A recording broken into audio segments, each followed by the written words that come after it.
वे yuan, तुमने पूर्व सम्राट की समाधि को छेड़ा, शवपेटिका को सभा में उठा लाए। तुम क्या करना चाहते हो? मैं इस साम्राज्य के लिए ऐसा कर रहा हूँ। आपको गद्दी संभाले 10 साल हो गए। उत्तर में सूखा, दक्षिण में बाढ़, महामारी और भूकंप लगातार आए।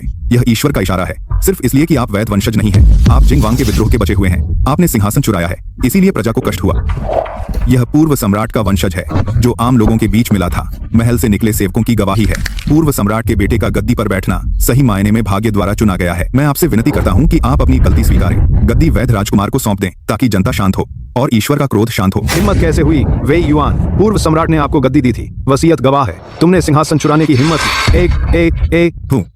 वसीयत असली है या नकली पता नहीं। अगर सच्चा वारिस साबित करना है तो बहुत आसान है। इस शवपेटिका में पूर्व सम्राट का शव है। शवपेटिका खोलकर खून की जांच करें।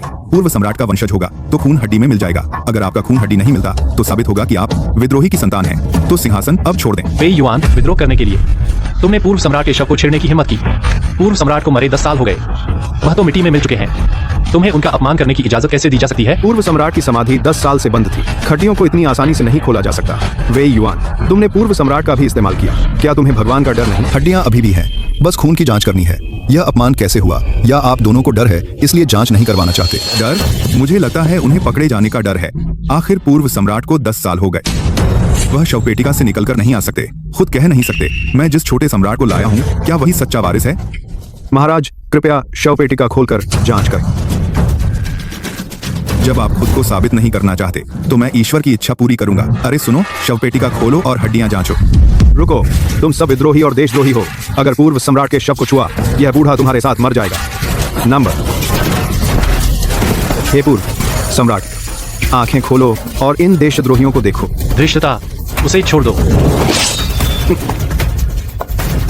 महाराज, अब तो यहाँ तक आ गया है, अब रोकना बेकार है। आज इस शवपेटिका को खोलना ही होगा। खोलो।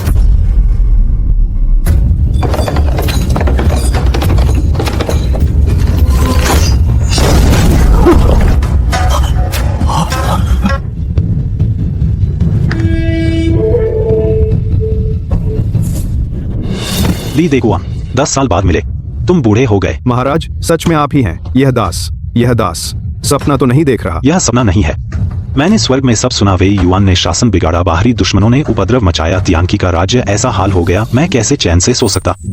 महाराज, सच में महाराज हैं। महाराज लौट आए हैं, तियानकी बच गया।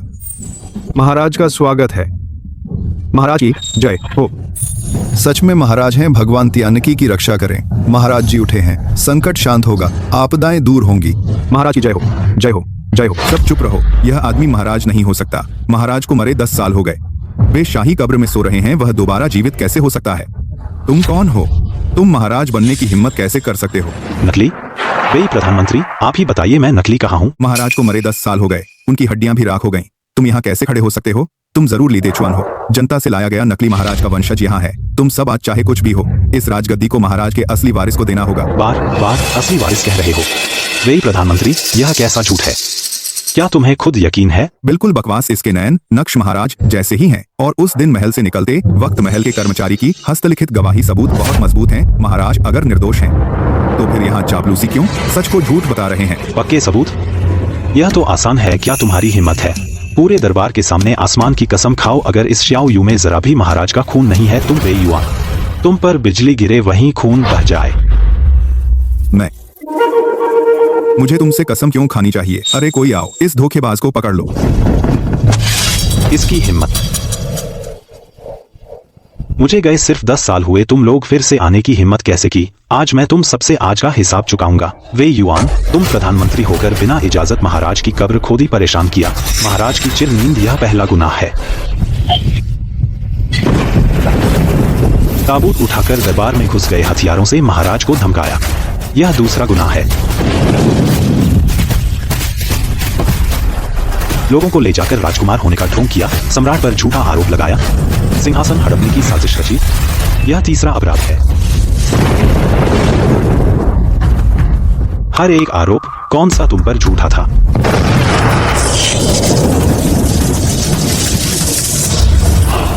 मैं त्यानिकी का सच्चा सम्राट हूँ। स्वर्ग से प्राप्त अधिकार से प्रजा का पालन करता हूँ। स्वर्ग मेरे साथ है। जो भी मन में असंतुष्ट हो महल से बाहर निकल जाए, आसमान के सामने खड़ा हो और स्वर्ग से लोहा ले। पूर्व सम्राट पुनः आए हैं, त्यानिकी की रक्षा हो। पूर्व सम्राट अमर रहें, अमर रहें, अमर रहें। पूर्व सम्राट पुनः आए हैं, त्यानिकी की रक्षा हो। अमर रहें, अमर रहें, अमर रहें। महाराज बहुत वीर हैं, निश्चय ही आप पूर्व सम्राट के पुनर्जन्म हैं। चूंकि आप पूर्व सम्राट हैं, निश्चित ही पहले की तरह इस सूखे को दूर करेंगे और प्रजा का उद्धार करेंगे। महाराज 3 दिन की मोहलत दीजिए, सूखा दूर कीजिए और महामारी रुकिए। हाँ, महाराज से विनती है, प्रजा को इस संकट से बचाइए। यदि यह कर सकें, मैं पूरे दरबार के साथ सिर झुकाकर क्षमा मांगूंगा। जो सजा दें मंजूर होगी। अगर 3 दिन बाद सूखा नहीं हटा, प्रजा दुखी रही, तो यह साबित होगा कि तुम पूर्व सम्राट बनने का नाटक कर रहे हो और राज्य की व्यवस्था बिगाड़ रहे हो। मैं पूरी फौज बुलाऊंगा, बुरे लोगों को हटाऊंगा, बुरी शक्तियों का नाश करूंगा और त्यानिकी की रक्षा करूंगा। ओह, सूखे का इस्तेमाल करके मुझे परख रहे हो क्या महाराज को डर लग रहा है? मुझे क्या डर? 3 दिन ही सही, मैं देखूंगा इस आपदा के पीछे कितनी बुरी ताकतें छिपी हैं। अच्छा, क्योंकि महाराज ने वादा किया है, मैं इंतजार करूंगा 3 दिन बाद का नतीजा। 3 दिन बाद मैं और सभी अधिकारी ताइहे महल आएंगे महाराज की सफलता की खबर सुनने।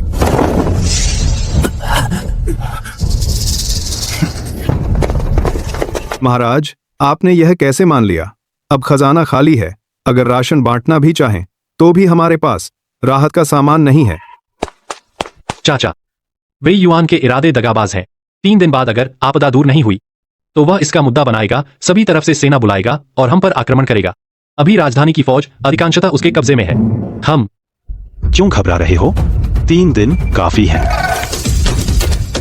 उत्तर पूर्व के 4 देवता रात राजधानी आए, देर नहीं होनी चाहिए। जुआन हुआंग का फरमान है। उत्तर पूर्व के 4 देवताओं को बुलाओ, अभी राजधानी आकर आदेश सुने, कोई चूक नहीं।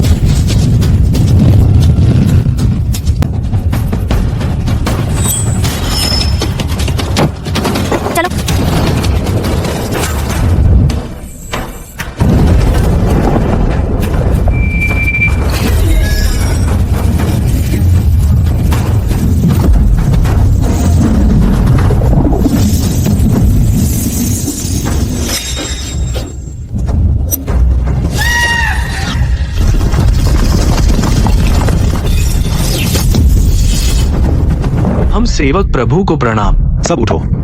राजधानी की स्थिति रास्ते में तुम सब कुछ समझ चुके हो। विदेशी काली विद्या का प्रकोप है, गद्दार मंत्री विदेशियों से मिले हुए हैं, प्राकृतिक आपदाएं और मानवीय विपत्तियां एक साथ आ गई हैं। प्रभु, निवेदन है, रास्ते में सब देख लिया। कुछ ओछे लोग हमारे साम्राज्य पर कब्जा करने की हिम्मत करते हैं।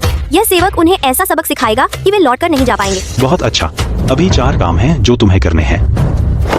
यह सेवक निराश नहीं करेगा, प्रभु का भरोसा। आज दरबार में उस व्यक्ति का दबाव बहुत वास्तविक लग रहा था। सारे दरबारी उसकी तरफ हो गए। मैं बस कुछ ही पल में अपनी सारी योजना गंवा बैठा। अगर वो सच में पूर्व सम्राट का पुनर्जन्म है, 3 दिनों के अंदर सच में आपदाएं शांत कर देता है, हमारी वर्षों की योजना तो सब व्यर्थ हो जाएगी। आपदाएं? वजीर, आप चिंता न करें। दुनिया के लोगों की शक्ति चाहे कितनी भी बड़ी क्यों ना हो, वे कुछ भी शून्य से उत्पन्न नहीं कर सकते। खजाना हम पहले ही खाली कर चुके हैं। शहर में नहीं है राहत के लिए पैसा और अनाज। बीमारी वाले इलाके में जीवन रक्षक दवाइयां नहीं है। बिना आटे के रोटी नहीं बन सकती। 3 दिनों का यह वादा शुरू से ही है। आत्मघाती कदम। बहुत अच्छा, तो हम 3 दिन आराम से इंतजार करते हैं, फिर हम सही तरीके से गद्दी पर बैठ सकेंगे। नहीं, सुरक्षा के लिए कई योजनाएं बनानी होंगी, आज रात ही लागू करनी होंगी। उसकी सभी भागने की राहें बंद कर दें।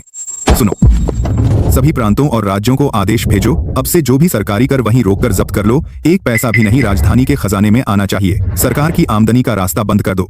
हमारे द्वारा बिठाए गए व्यापार संघों में लोगों को लगाओ। घर के सारे पैसे निकाल लो, रातों रात सारा सामान खरीद लो। राजधानी और आसपास के सभी बाजारों का अनाज और जड़ी बूटियां सारा जमा कर दो हमारे निजी कोठार में, जिससे बाजार में अनाज मिले नहीं और दवाइयां भी न मिले। राजधानी के प्रशासन को आदेश दो, पूरे शहर में तलाशी लो। सभी निजी वैद्यों को और शाही अस्पताल के जो डॉक्टर हमारे साथ नहीं हैं, उन सबको गिरफ्तार करके नजरबंद कर दो। भले ही उसके पास दवाइयां हो, कोई डॉक्टर नहीं होगा जो इलाज कर सके। यह सेवक आज्ञा मानता है, अभी काम पर लग जाते हैं।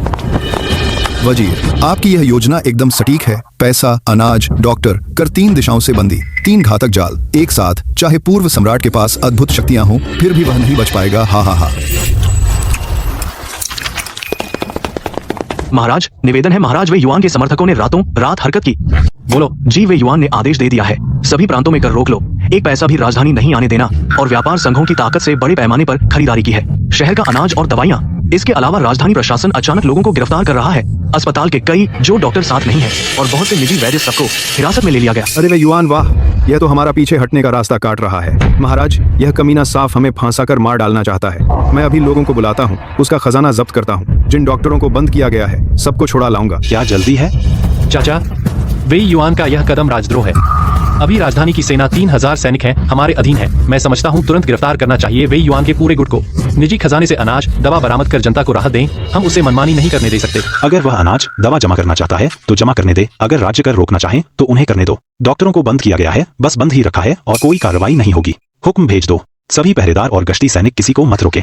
वह जितना खरीदना चाहे उसे उतना बेच दो। महाराज, यह नहीं हो सकता। अनाज दवा पहले ही कम है। अगर उसे ऐसे ही जमा करने दिया, 2 दिन में बाजार में पूरी तरह अनाज दवा खत्म। अगर जनता हंगामा करने लगे, 3 दिन बाद वाली आपदा की बात हम कैसे सामना करेंगे?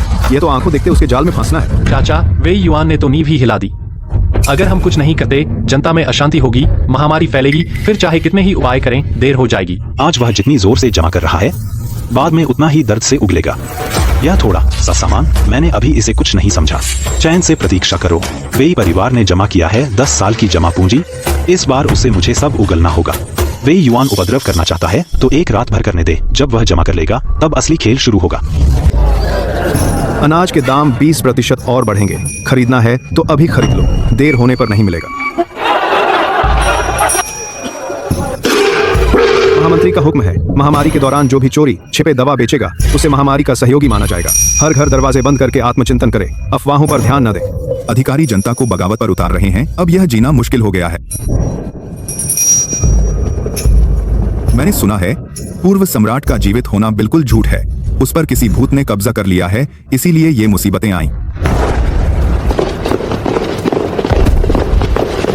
महाराज, सूचना है, सड़कों पर 17 शरणार्थी भूख से मर गए। महामारी शहर के दक्षिण 3 मोहल्लों तक फैल चुकी है, पर न तो डॉक्टर हैं न दवा। जनता में गुस्सा फैल रहा है। मैं आपसे प्रार्थना करता हूं कि आप जल्द ही अपना दोष मानने का फरमान जारी करें और जनता का मन शांत करें। नंबर 3, बलकार मंत्री, आपसे प्रार्थना करता हूं कि आप कोई भी अपना दोष मानने का फरमान जारी करें। महाराज के जीवित होने के बाद से कुछ भूत प्रेत बुलाने के अलावा क्या कभी कोई ठोस कदम उठाया? ऐसे ही चलता रहा तो जनता बगावत कर देगी।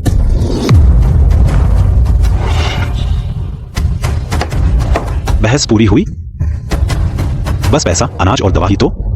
मैंने कहा था 3 दिन, तो 3 दिन। महाराज का वचन सोने जैसा है। मैं जरूर विश्वास करता हूं, पर 10 लाख लोगों की जान इंतजार नहीं कर सकती। अगर कल तक पूरा न हुआ तो फिर क्या होगा? अगर नहीं कर सके तो यह राजगद्दी तुम्हें दे दूंगा। मैं हिम्मत नहीं करूंगा। मैं बस यही चाहता हूं कि महाराज अपने वचन पर कायम रहें और जनता को मुसीबत से बचाएं। चाचा, वेई युआन ने तीनों ओर से नाकेबंदी कर दी है। अनाज दवा जब्त कर ली गई, डॉक्टरों को पकड़ लिया गया। हमारे पास अभी न पैसा है, न अनाज, न आदमी। 3 दिन का वादा शायद। घबराते क्यों हो? उसने दिखने वाले रास्ते बंद किए हैं। जमीन के नीचे के पानी के छिपे हुए वह बंद नहीं कर सकता। निश्चिंत होकर इंतजार करो।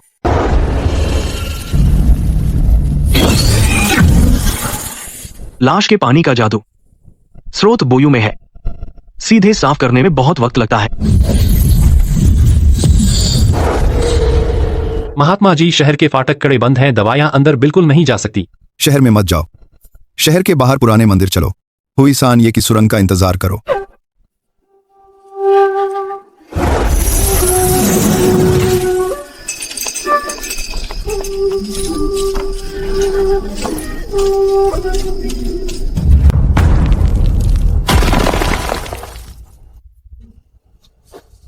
जो मरना नहीं चाहते मेरे साथ चलो।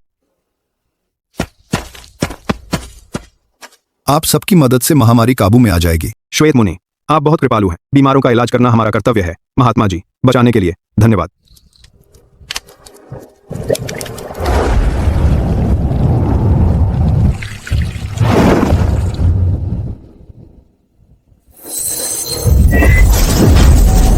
धरती और आकाश सूख गए हैं, प्रजा सूखे से त्रस्त है। मैं प्रभु की आज्ञा से आया हूँ पहाड़।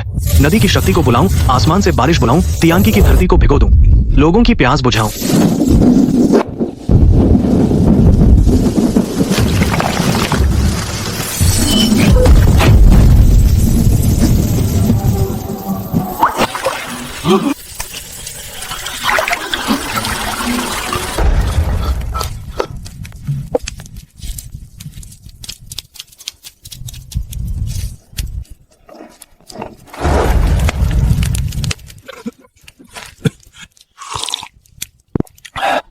ठीक हो गया। धन्यवाद महात्मा जी, शुक्रिया उपकारी।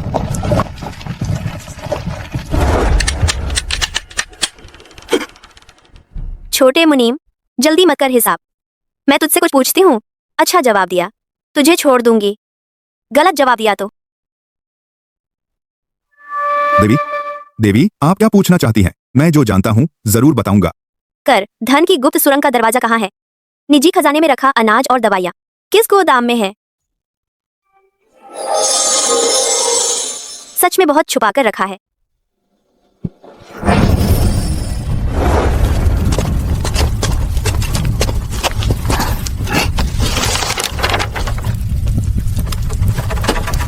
पहले दवाइयां और चांदी उठाओ, अनाज बाद में देखेंगे। धीरे से, सुरक्षा का केंद्र मत छेड़ो। बूढ़े कमीने, तू सारी रात जमा करता रहा, हम सारी रात उठाते रहे। जब सुबह होगी तेरी खैर नहीं।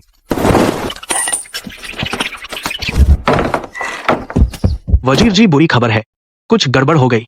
इतनी घबराहट में यह क्या तौर तरीका है?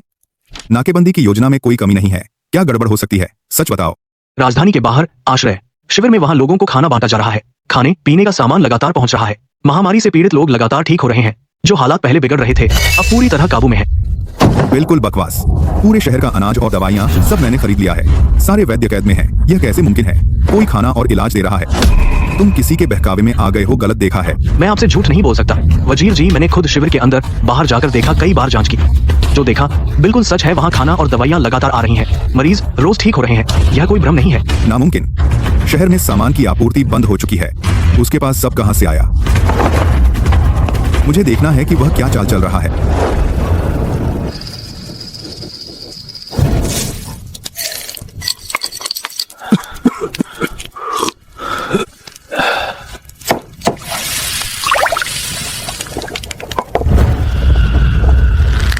वजीर जी देखिए, दवा पहुंचाने वाले शाही हैं। ये सारे शाही के भूत हैं, और खाना बांटने वाले देखिए सारे नेवले हैं। वे इंसान हैं ही नहीं। उनके पास जड़ी बूटियां कहां से आईं? क्या मैंने तुमसे नहीं कहा था कि पूरे शहर की दवाइयां खरीद लो? वजीर जी, मैं सच कह रहा हूँ, शहर के हर बड़े छोटे दवा विक्रेता से मैंने सच में सबको मना लिया था। जितनी दवाइयाँ मिल सकती थीं, सब उठा ली, सब हमारे निजी खजाने में रख दिया। एक कण भी बाजार में नहीं गया। मुझे लगता है, क्या हो सकता है कि वे शहर के बाहर पहाड़ों से लाए हों या दूसरे राज्य से चुपके से अंदर लाए हों। गहरा पहाड़ 3 महीने से सूखा है। पहाड़ पर घास की जड़ें तक सूख गई। जड़ी बूटियां कहां से आईं? शहर के बाहर सभी सड़कें और रास्ते मैंने सील कर दिए हैं। एक पंछी भी अंदर नहीं आ सकता। वह दवाएं कहां से ला रहा है? आकर, मुझे लगता है तुम लोगों ने ढंग से काम नहीं किया। जेबें भरी और जानबूझकर दवाइयां बाहर भेज दी। वजीर साहब, जान बख्श दीजिए। निजी भंडार की चाबियां आपके पास हैं। गोदाम पर दिन रात पहरा रहता है। जरा भी गड़बड़ी नहीं हुई है। अगर आपको विश्वास नहीं, हम अभी हवेली जाकर भंडार की जांच करते हैं। अनाज और दवाएं सही सलामत रखी हैं। इससे मेरी निर्दोषता साबित हो जाएगी। तो जांच करो। अगर भंडार में कमी हुई, एक दाना अनाज या एक पौधा भी, मैं तुम्हारी खाल उतार दूंगा। दरवाजा खोलो।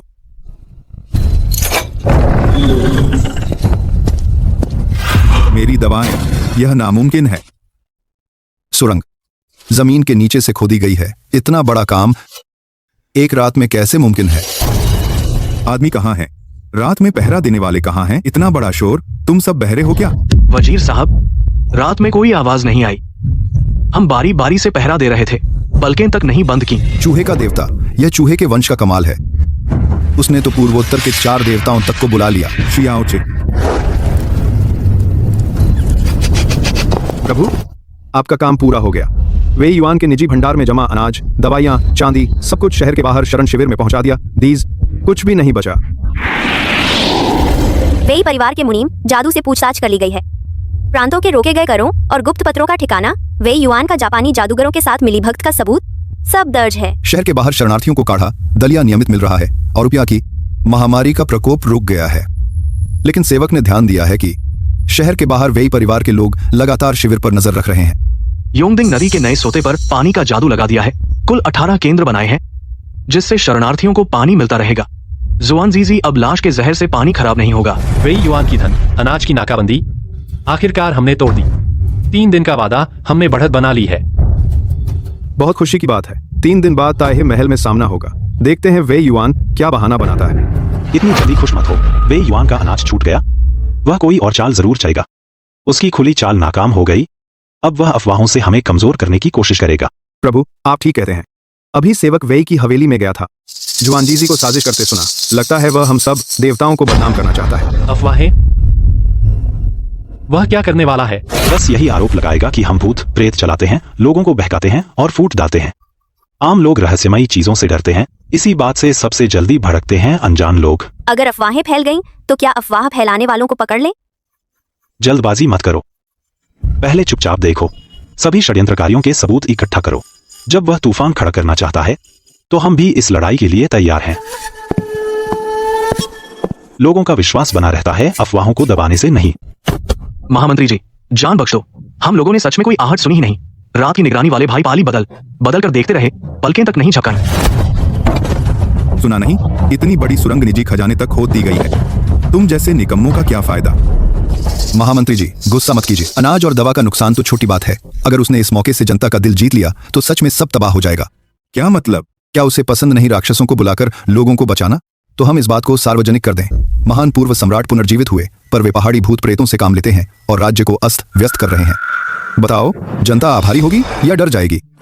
क्या तुम लोगों ने सुना है, शहर के बाहर वाला आश्रय स्थल बिल्कुल भी पूर्व सम्राट का वरदान नहीं है। यह सब राक्षसों का बनाया हुआ है। दवा बांटने वाला शाही का भूत था, खिचड़ी बांटने वाला नेवले का भूत था। बिल्कुल, मेरे पड़ोसी का चचेरा भाई अपनी आंखों से देख चुका है। एक एक का मुंह नुकीला और पूरा शरीर बालों से ढका हुआ था। ये इंसानों को बचाना नहीं है, ये लोगों की भीड़ जमा करके अपनी साधना करनी है। मैं सोच रहा था कि अचानक अनाज और दवा कहां से आई। असल में वे जादू से बनाई गई थीं। क्या तुम भूल गए 3 महीने पहले वाला सूखा? हो सकता है कि ये राक्षस ही इस आपदा को लाए हों। नहीं हो सकता, दवा पीने वाले लोग ठीक हो गए। स्लेब, कैसा ठीक होना? शायद अस्थाई है। जब राक्षसी शक्ति खत्म होगी तब और भी जल्दी मरेंगे। क्या तुमने कहानीकार को कहते नहीं सुना? राक्षस सबसे ज्यादा इंसानों की ऊर्जा चूसते हैं। हम आपसे विनती करते हैं। महाराज, राक्षसों को भगाइए और अफवाहों को साफ कीजिए। त्यानकी का राज्य बर्दाश्त नहीं कर सकता भूत प्रेतों का उत्पात। राक्षसों को भगाओ, हमें शांति वापस दो। आप महामंत्री, अफवाह पूरी तरह फैल चुकी है। जनता में हलचल है। सबने मान लिया है कि राक्षस देश को नुकसान पहुंचा रहे हैं। बस थोड़ी देर और इंतजार करो। जब महाराज गलत कदम उठाएं, हम तुरंत महल में जाकर सामूहिक आरोप लगाएंगे। समझो, तुम लोग जनता के पास मत जाना, सामने मत आना, ताकि कोई हम पर दोष न लगाए। तुम लोग महल के बाहर ही तैनात रहो। जब जनता की राय हुआंग जीवरांग को कुचल दे, तब तुम लोग महल में घुसकर दबाव डालना। जनता में हलचल मच चुकी है, अब सब तय है।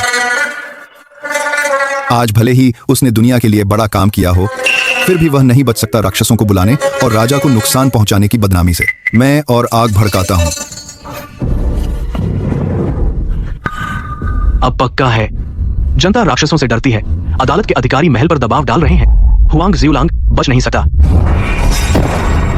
महाराज, सूचना है, वेई युआन ने लोग भेजे हैं जो पूरे शहर में अफवाहें फैला रहे हैं। कह रहे हैं कि पूर्व राजा ने भूतों से राज्य में उथल पुथल मचाई और यह आपदा की जड़ है।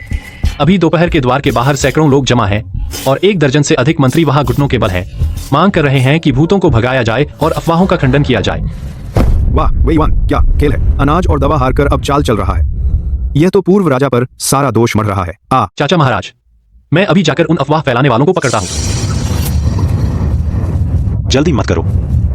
जब उसे इतना पसंद है सच को झूठ बनाना और लोगों को भड़काना, तो मैं उसके साथ एक बड़ा नाटक खेलूंगा।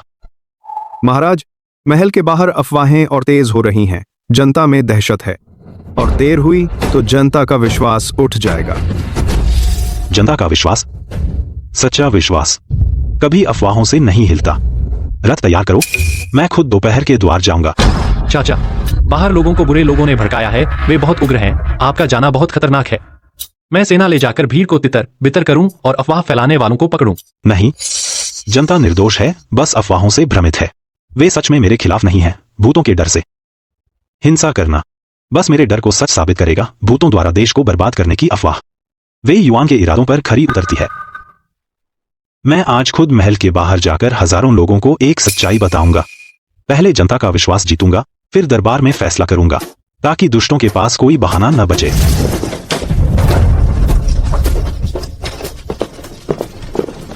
भूतों को भगाओ, हमें शांति दो।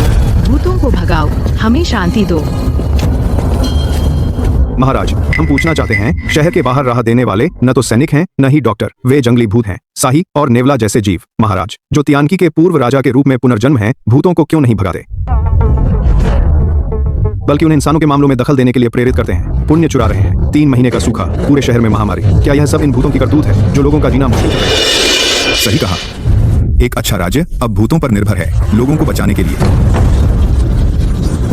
अगर ये भूत हमारी ऊर्जा पाल रहे हैं, हमारे ठीक होते ही हमें पूरी तरह नष्ट कर देंगे, तो फिर क्या होगा? मैं जानता हूँ तुम्हारे मन में डर है। इन दिनों पूरे शहर में अफवाहें हैं।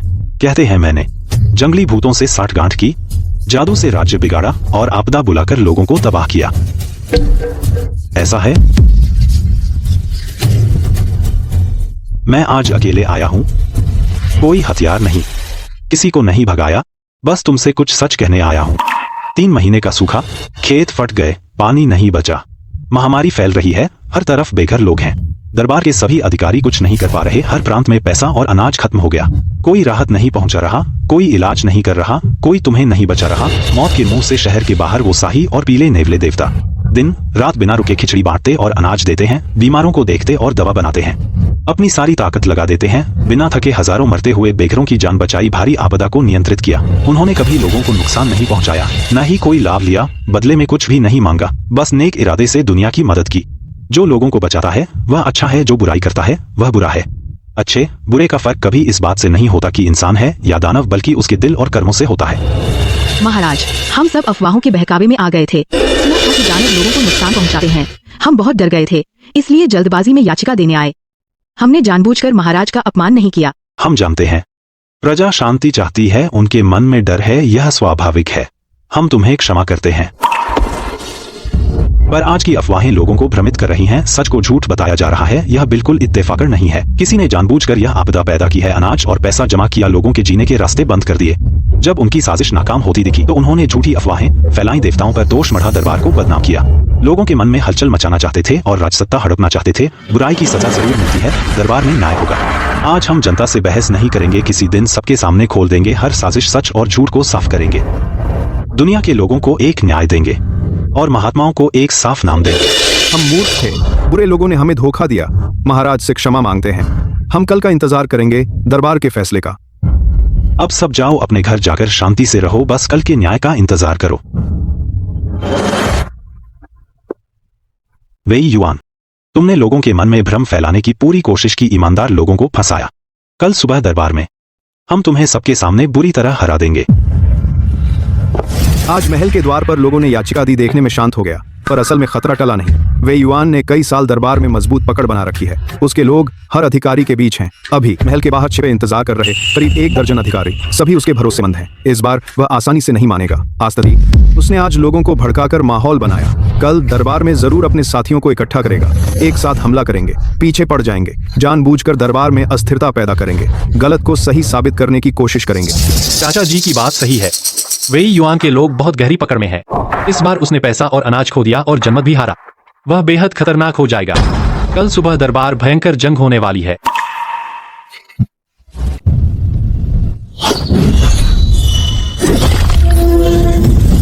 तियांशा के रास्ते जहरीली बारिश ने शहर को ढक दिया। देवों को मिटा, आत्माओं को खत्म कर, सारी प्रजा को जला दे। जाल सक्रिय करो।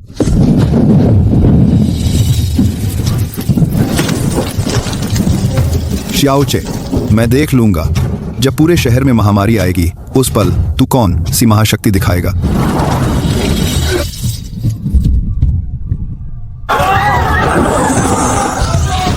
अरे नहीं, यह तियांशा जहरीली बारिश है, छूते ही जहर लग जाता है। जल्दी से सभी लोगों को इकट्ठा करो।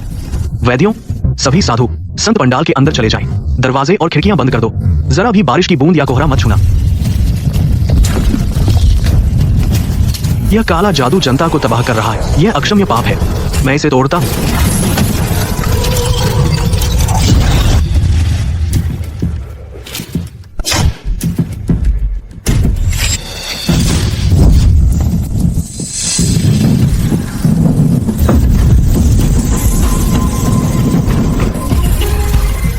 धन्यवाद प्रभु, आपने हमें बचाया। आपने जनता के लिए बलिदान दिया, अब चैन से आराम करें। इस बार दुष्ट शक्ति ने उत्पात मचाया है, मैं इसका 100 गुना बदला लूंगा। लियू गुरुजी सीधे जाल के केंद्र की ओर बढ़े। उसने सारी कीलें जबरदस्ती उखाड़ दी। उसने मेरा तोड़ दिया। तियांशा, जहरीली बारिश वाला जाल। फिर पूर्व सम्राट आ पहुंचे। हाथ उठाते ही सारा जहर और अभिशाप मिटा दिया। मेरी साधना उससे कम है। मैं जाल की शक्ति से बुरी तरह घायल हो गया। पहाड़ों में जान लगभग गंवा दी। यह कैसे संभव है? यहाँ तक कि जहरीली बारिश वाला जाल भी उसे नहीं रोक सका। हमने कई बार जाल बिछाया, सब विफल रहा। वह जरूर द्वेष रखेगा। आगे चलकर वह हमें बिल्कुल नहीं छोड़ेगा। अब जब यहाँ तक बात आ गई है, पीछे हटने की कोई जगह नहीं है, तो इसे पूरा ही करना होगा। जब तक स्थिति पूरी तरह स्थिर नहीं हो जाती, सीधे उसे सिंहासन से नीचे उतार दो। यह तो आसमान चढ़ने से भी मुश्किल है। अब वह आपदा राहत देकर जनता का दिल जीत रहा है। दरबार के अधिकारी और पूरे शहर के लोग सभी उसे मानते हैं। वह पूर्व सम्राट का पुनर्जन्म है। सिर्फ अफवाहों के दम पर उसका कुछ भी नहीं बिगाड़ा जा सकता। अगर सिंहासन पर बैठा यह पूर्व सम्राट असली नहीं निकला तो? राजगुरु, आपके इस कहने का क्या मतलब है? वह आकाश में चलता है और हाथ से अभिशाप मिटा देता है। ऐसी महाशक्ति हर एक घटना सबने देखी है। पहले से ही कुछ लोगों को शक था जो उस समय शाही मकबरे से जीवित हुआ था। उसकी पहचान संदिग्ध थी, लेकिन कोई सबूत नहीं था। आखिर में वह बात दबा दी गई। मुझे इस बात की जानकारी है। जिसे उस समय संदेह हुआ था वह आज के महाराज के पिता थे, जिंग वांग। उसने पुरखों का राक्षस वध वाला कोड़ा निकालकर सबके सामने आजमाया, लेकिन एक कोड़ा मारते ही कुछ भी असामान्य नहीं हुआ। आखिर में उसे छोड़ना पड़ा। वह कोड़ा तो एक आम चीज भर है। साधारण राक्षसों को तो पहचान सकता है, लेकिन पहचान नहीं सकता महाशक्ति के असली रूप को। हमारे गुरु परिवार में पीढ़ियों से एक प्राचीन असुर दर्पण चला आ रहा है, जो हर चीज की असली तस्वीर दिखा सकता है, हर झूठ को बेनकाब कर सकता है। लेकिन दशकों पहले पिछले राजगुरु के निधन के साथ वह गायब हो गया। तो आपका मतलब है, अगर मंत्री यह प्राचीन दर्पण ढूंढ लें, कल दरबार में सबके सामने इसकी जांच होगी। जैसे ही यह उसका असली रूप दिखाएगा, उसकी कमाई हुई जनता की श्रद्धा और प्रतिष्ठा पल भर में खाक हो जाएगी। यही हमारा एकमात्र जीतने का मौका है। माया दर्पण।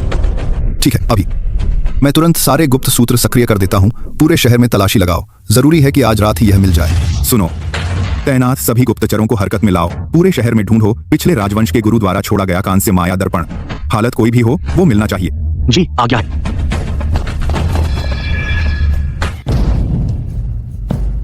महाराज, निवेदन है। मैंने अभी छुपकर वेई परिवार की हरकतें देखी, उनकी साजिश का पता लगा लिया। मैंने अभी छुपकर वेई युआन रातों रात सारे गुप्त सूत्र सक्रिय कर दिए। पूरे शहर में ढूंढ रहा है एक प्राचीन कांस्य जादुई दर्पण। साफ है कि कल सुबह दरबार में इसी से सबके सामने हमला करेंगे। जानबूझकर झगड़ा ढूंढ रहे हैं। पूर्व सम्राट, ये दोनों साफ तौर पर मजबूर होकर अंतिम दांव खेल रहे हैं।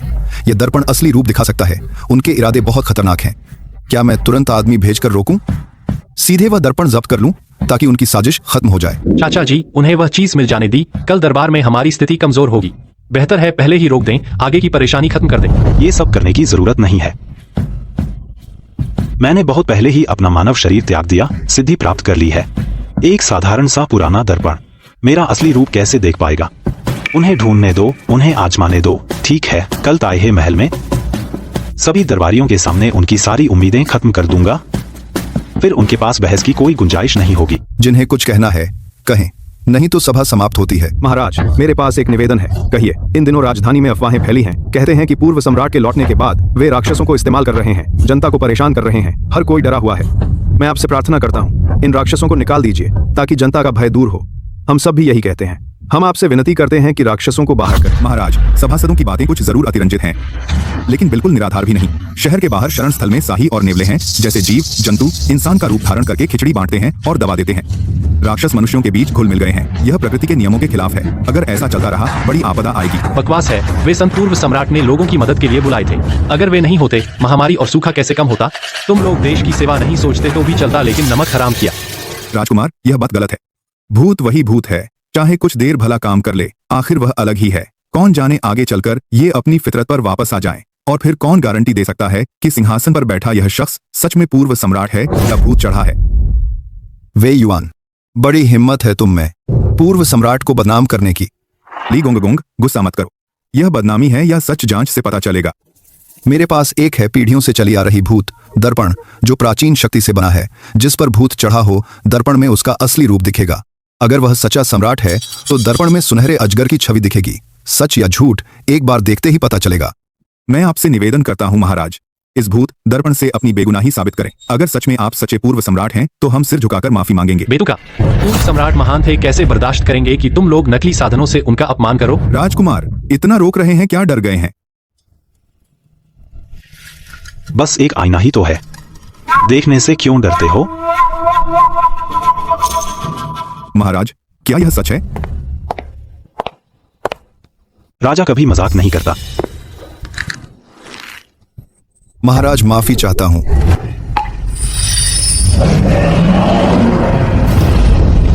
सुनहरा अजगर सच्चे अजगर का प्रतिबिंब है।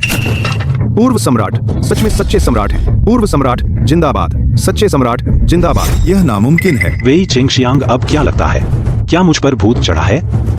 चूंकि चांगशी आईने में देखना इतना पसंद है, तो क्यों ना गुरु को भी देखने दे।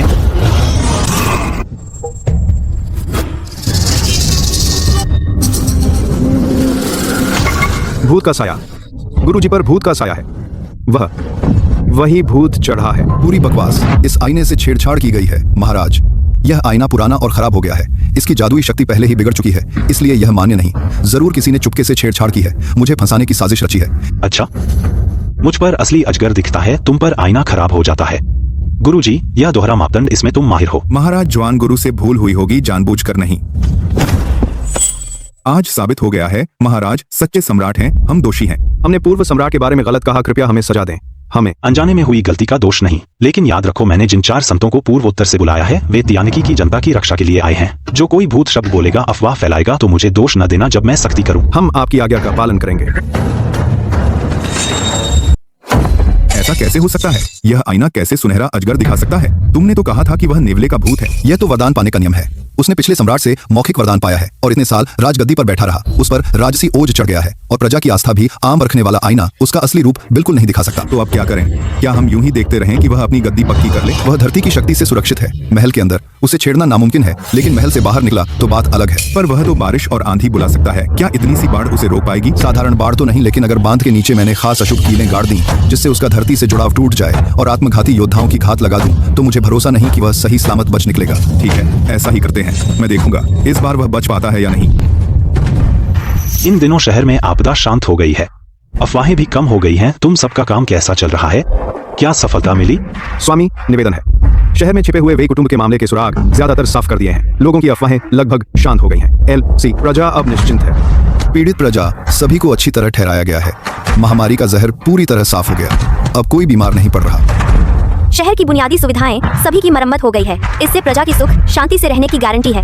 मैंने कई दिनों से खोजबीन की है। पूरे शहर में भारी बाढ़ आई थी।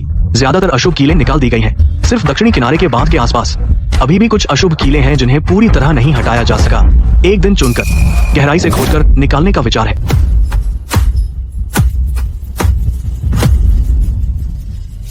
उन्हें जल्दी निकालने की जरूरत नहीं। अगर हम सब कुछ साफ कर देंगे तो उनके पास कोई चाल नहीं बचेगी। इसलिए फिलहाल उन्हें रहने दो। वे खुद अपने हाथों बोए गए बुरे बीज आखिरकार अपना फल स्वयं खाएंगे, अपने किए की सजा पाएंगे। स्वामी, मैं समझ गया। हम उनकी चाल का इंतजार करेंगे। बस इंतजार ही तो करना है। महाराज, निवेदन है, दक्षिणी क्षेत्र में लगातार 3 दिनों से मूसलाधार बारिश हो रही है। योंगदिंग नदी का जलस्तर अचानक बढ़ गया है। दक्षिणी किनारे के बांध में कई जगह दरारें आ गई हैं, कभी भी टूट सकता है। सांधार बारिश हो रही है। कहीं किनारे के दर्जनों गांव मौत के मुंह में हैं। महाराज, मेरी राय में बांध संकट में है। यह आसमान का गुस्सा है। उस दिन दरबार का विवाद भले ही यह साबित कर दे कि महाराज सच्चे अवतार हैं, लेकिन जनता में भूत प्रेतों की अफवाहें अभी खत्म नहीं हुई हैं। आसमान अभी भी नाराज है। मैं विनती करता हूं कि महाराज खुद दक्षिणी किनारे के बांध पर जाएं और आसमान से माफी मांगे, ताकि उसका गुस्सा शांत हो और किनारे की प्रजा की रक्षा हो। बकवास है। बारिश से बाढ़ आना प्राकृतिक है, इससे यज्ञ का क्या लेना देना। बांध खतरे में है तो तुरंत मजदूरों को लगाओ, बांध को मजबूत करो, न कि राजपरिवार के बुजुर्ग को जोखिम में डालें। राजकुमार जी, आपकी बात गलत है। महाराज सच्चे देवपुत्र हैं। देवपुत्र का यज्ञ तभी आसमान राज्य होता है। अगर महाराज नहीं जाते और अगर बांध टूट गया, हजारों प्रजा बाढ़ में डूब जाएगी। इसका जिम्मा किसके सिर होगा? हम सब महाराज से विनती करते हैं, खुद चलकर यज्ञ करें ताकि प्रजा को भरोसा हो। बहस बंद करो, मैं चलूंगा। चाचा जी, किनारे की हजारों प्रजा की जाने मजाक नहीं है। मुझे जाना ही होगा। इससे प्रजा को भरोसा मिलेगा और बाढ़ का संकट टलेगा। इसमें बुरा क्या है? महाराज बुद्धिमान है। मैं अभी इंतजाम करता हूँ यज्ञ की तैयारी। कोई परेशानी न करे, मैं बस एक आदमी अपने साथ ले जाऊंगा। महाराज, यह दास आपके साथ चलेगा? नहीं, रहने दो, मेरे पास आदमी है। महाराज चतुर हैं। महाराज, अभी जुलूस की तैयारी करता हूँ। चाचा महाराज, वे युआन बहुत चालाक और धूर्त है। इस यात्रा में जरूर घात लगी है। आप अपने साथ अधिक शाही रक्षक ले जाइए। चिंता मत करो। थोड़ी सी बाढ़, कुछ भाड़े के हथियारे मेरा कुछ नहीं बिगाड़ सकते। महाराज, यज्ञ मंच तैयार है। शुभ घड़ी आने वाली है। महाराज, कृपया मंच पर पधारें। वजीर साहब ने खूब सोचा। हे ऋषि, बांध के नीचे किसी ने छेड़छाड़ की है। 9 अशुभ कीलें गाड़ दी गई हैं। बांध का ढांचा पहले ही ज्यादातर खोखला किया जा चुका है। मालूम है। बाद में तुम बस पानी का इंतजाम करो, बाकी मैं संभाल लूंगा।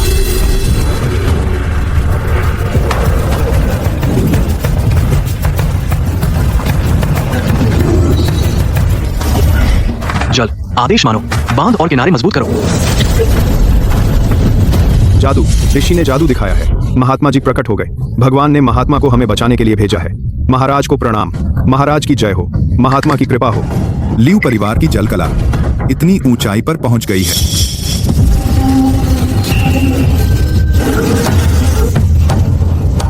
पानी का बहाव खतरनाक है। लापरवाही से आगे बढ़ना और ज्यादा नुकसान देगा।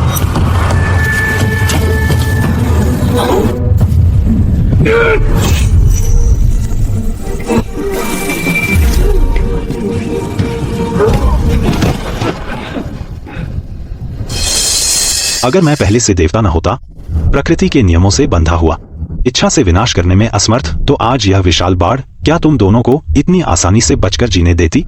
यह थोड़ी सी तकलीफ तुम्हारे पापों का एक छोटा सा हिस्सा है। मेरी कला इसमें पूरी तरह दब गई थी, चल नहीं पाई। अब क्या करें? हमने भरपूर कोशिश करके कीलें गाड़कर बाढ़ बुलाई, पर नतीजा क्या निकला? हुआंग ज्यूलांग बिल्कुल सुरक्षित है और हम लगभग डूब ही गए थे उसी बांध में। वे अशुभ कीलें मैंने ही खुद गाड़ी थीं, लेकिन आखिर में बाढ़ का पानी उल्टा आया। बुरी ऊर्जा वापस आई। मेरी नाड़ियों को गहरी चोट लगी। 3-5 महीने बिना शायद ठीक होना मुश्किल है। वे अशुभ कीलें। धिक्कार है। साफ तौर पर जाल बिछाया था, सारी कीलें गाड़ दी, फिर भी वह बच निकला। वह हर बार मेरी योजना बिगाड़ देता है। आज तो उसने मुझे लगभग बाढ़ में डुबो ही दिया। यह बदला जब तक न लूं, मैं इंसान नहीं कहलाऊंगा। जब तक वह नहीं मरता, हमारी उन्नति कभी नहीं होगी। आज का यह अपमान, मैं उसे इसका दाम चुकाऊंगा, 100 गुना, 1000 गुना। महाराज, निवेदन है। दक्षिणी इलाके की बाढ़ शांत हो गई। सारे खेत फिर से जोते गए। सारे शरणार्थियों को ठिकाना मिला। अब कोई भूखा या ठंडा नहीं है। महाराज, निवेदन है। बाई महात्मा ने जो महामारी की दवा बनाई, वह पूरे देश में फैल गई है। सभी मरीज पूरी तरह ठीक हो गए। कोई नया मामला नहीं। उत्तर, दक्षिण की महामारी पूरी तरह शांत हो गई। पूर्व महाराज की बुद्धि महान थी। भगवान तियानकी की रक्षा करें। महाराज अमर रहें, दीर्घायु हों, हमेशा दीर्घायु हों। 3 दिन का वादा मैंने निभाया। आपदा समाप्त हो गई, महामारी शांत हो गई। वजीर वेई, तुमने पहले जो कहा था, क्या वह बात अब भी मान्य है? महाराज, मैं वचन का पक्का हूँ। मैंने पहले पूर्व महाराज के बारे में बुरा कहा, मेरा इरादा गलत था। मैं सजा स्वीकार करता हूँ। सजा की जरूरत नहीं। वजीर, बस याद रखो, तियानकी का यह राज्य साजिशों से नहीं चलता, बल्कि प्रजा से चलता है। महाराज, याद रखूंगा। वजीर, आज जनता का विश्वास खत्म हो गया है। दरबार में हमारी बोलने की ताकत भी खत्म हो गई है। अगर ऐसे ही चलता रहा, हमारी सालों की योजना पूरी तरह बर्बाद हो जाएगी। बर्बाद? अभी अंत नहीं हुआ। कौन जीता कौन हारा, यह तय नहीं है। दरबार में उससे बहस नहीं जीत सकते, तो उसकी जड़ें काट दो। राजगद्दी पर टिकने के लिए उसे अन्न, धन और कर चाहिए। अगर सेना का वेतन नहीं दिया जा सका, राहत का अनाज नहीं मिला, जनता भूख से मरने लगी, भले ही वह सच्चा देवता हो, फिर भी वह राजगद्दी पर नहीं टिक सकेगा। ठीक है, ऐसे ही करेंगे। मैं देखना चाहता हूँ, उसके पास अन्न और धन नहीं है, तो वह क्या करके सम्राट बनेगा? जी। निवेदन है। पूर्व महाराज जियांगनान, जियांगबेई, पश्चिमी चुआन के 6 क्षेत्रों का कर सब रोक लिया गया। 1 रुपया भी राजधानी नहीं आया। राजधानी और आसपास 100 मील के अनाज और दवा की दुकानें सभी बंद कर दी गई हैं। बाजार में न अनाज है न दवा। शहर के बाहर भी भूखे लोग इकट्ठे हो रहे हैं। सीमा पर तीनों सेनाओं का अनाज आपूर्ति बंद हो गई है। सेना का वेतन अब तक नहीं आया। सेना का मनोबल पहले से ही डगमगा रहा है। वे युआन में बहुत हिम्मत है। खुलेआम राजस्व रोका, जनता की आपूर्ति बंद की, हमारी सेना का वेतन रोका। यह पूरी तरह से राजद्रोह है। अब खजाना खाली है। सेना और जनता को कोई आपूर्ति नहीं है। अगर ऐसे ही चलता रहा, वे युआन को हाथ भी नहीं लगाना पड़ेगा। शासन और जनता पहले ही अस्त व्यस्त हो जाएंगे। क्या आप तुरंत आदेश दे सकते हैं कि सभी प्रांतों से जबरदस्ती कर और अनाज लेकर राजधानी भेजा जाए? जैनजुन, मैंने जांच कर ली है। वे युआन ने पहले से योजना बनाई थी। सभी प्रांतों में संग्रहित अनाज और धन आधा छिपाया गया है। स्थानीय गुप्त मार्गों और कमरों में आधा चुपचाप ले जाया गया है। राजधानी के बाहरी इलाकों के 7 गुप्त ठिकानों पर हर जगह सुरक्षा तैनात है। भारी सैनिक पहरा दे रहे हैं। मेरे लोमड़ी जाति के जासूसों ने पूरी तरह पीछा किया है। वे युआन ने न सिर्फ अनाज और धन रोका, बल्कि गुप्त रूप से संपर्क किया है। विदेशी जापानियों से गुप्त पत्र लिखे हैं। विदेशी दुश्मन के मामले से दबाव बना रहे हैं। अंदर और बाहर से हमला करने की योजना है, जेंजुन को गद्दी छोड़ने पर मजबूर करने के लिए। उसे लगता है कि अनाज और धन रोककर वह मुझे भूखा मार देगा, तियानची को बर्बाद कर देगा। यह बहुत नादानी है। चाचा जी, अब स्थिति कमजोर है। हम कैसे समाधान निकालें? हुई सान ये जी, तुम्हें आदेश है कि सभी चूहे सैनिकों को निकालो। एक रात में वे युआन के सभी खाली कर दो गुप्त ठिकाने। सभी प्रांतों के निजी गोदामों का अनाज और धन पूरा राजधानी के खजाने में ले जाओ। ऊची नियांग, तुम लोमड़ी जाति के जासूसों को ले जाओ। वे युआन और जापानियों के बीच से पकड़ो। सभी गुप्त पत्र और सबूत संभाल कर रखो। मेरा आदेश सुनाओ। बाई जियावेंग और लियू जियांगचांग, सीमा पर जाओ। सभी प्रांतों में जनता और सेना का मनोबल स्थिर करो। जहाँ भी अनाज और दवा की कमी हो, वहाँ तुरंत आपूर्ति करो। जी, आज्ञा का पालन करूंगा। वह जड़ काटने का खेल खेलना चाहता है। मैं उसे चखाऊंगा कि पत्थर उठाकर अपने पैरों पर मारना क्या होता है। आज रात के बाद तियांशी के पास अनाज और धन प्रचुर होगा और वे युआन, उसके पास कुछ नहीं होगा।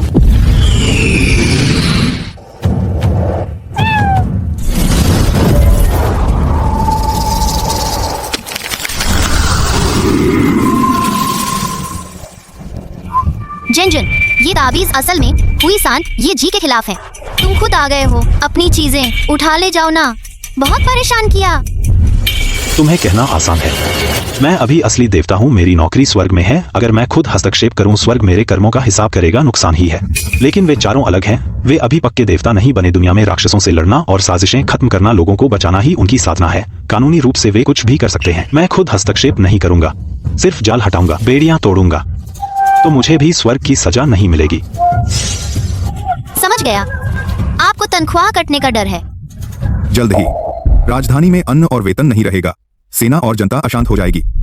तब सारे अमात्य राजा पर दबाव डालेंगे। जनता अर्जय देगी, चाहे उसके पास दैवी शक्ति हो।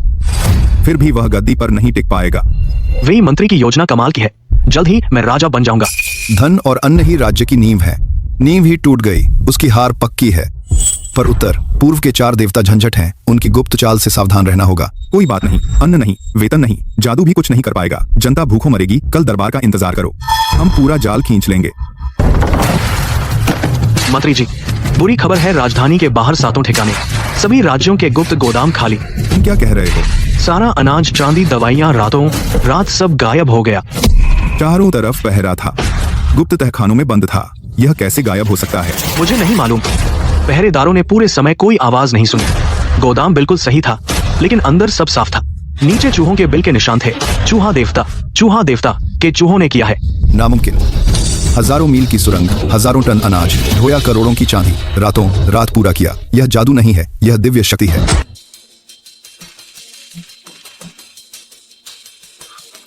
रातों रात पूरे देश के सारे कर वापस ले लिए। करोड़ों चांदी, लाखों टन रसद और ढेरों दवाइयां जो जान बचाई, दिल छोटा। चाचा जी, पूर्व सम्राट की महिमा इतिहास में कभी नहीं हुई। प्रभु, वही युआन ने रातों रात हिसाब जलाए गुप्त खजाने की चांदी छुपाई। मैंने कुछ टुकड़े बचा लिए और पता चला उसने बहुत कुछ छिपा रखा है। जापानी मुहर वाले गुप्त पत्र। लगता है कुछ बड़ा है। देश बदलने की कोशिश।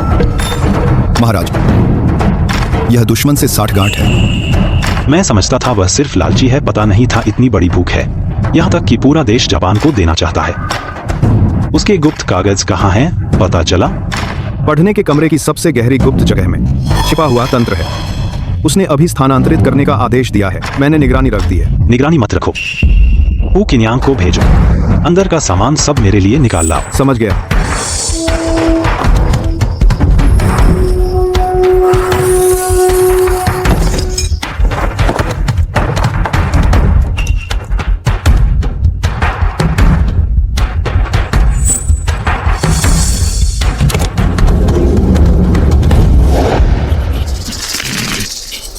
इस बार हम। मंत्री जी, बुरी खबर है। सभी राज्यों में छिपे गुप्त पत्र, सारे ठिकाने नष्ट हो गए। हमारे गुप्त संपर्क वाले अधिकारी कर रोकने के गुप्त पत्र सब किसी ने छीन लिए। बचे हुए सारे लोग गायब हैं। गुप्त पत्र और ठिकाने, वे मैंने छुपाए थे कई सालों की योजना। यह कैसे गायब हुए? मंत्री जी, सीमा पर हमारे सूत्र ने खबर दी। हमारी विदेशी दुश्मनों से 60 गांठ जापानियों से मिलने के गुप्त पत्र और निशान सब किसी ने पकड़ लिए। सीमा के सारे मुखबिर खत्म हो गए। बाहर जाने का रास्ता पूरी तरह बंद। मैंने सालों से जाल बिछाया था, सब बर्बाद हो गया। मंत्री, बुरी खबर है, मंत्री जी बेहोश हो गए। जल्दी करो, वैद्य को बुलाओ। जल्दी से, राजधानी से सबसे अच्छा वैद्य। बुढ़ा काफी गहरे छिपा था।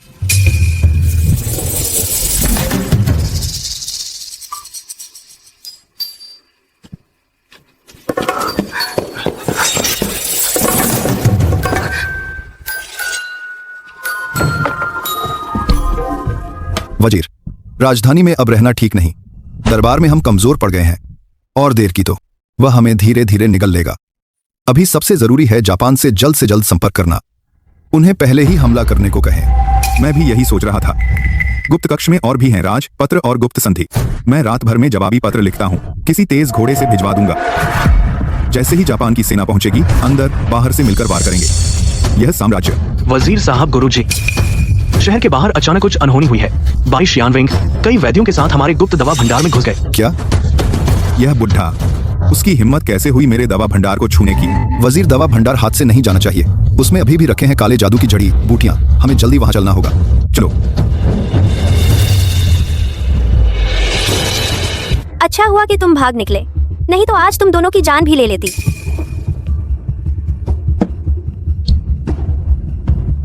सच में बड़ी महत्वाकांक्षा है।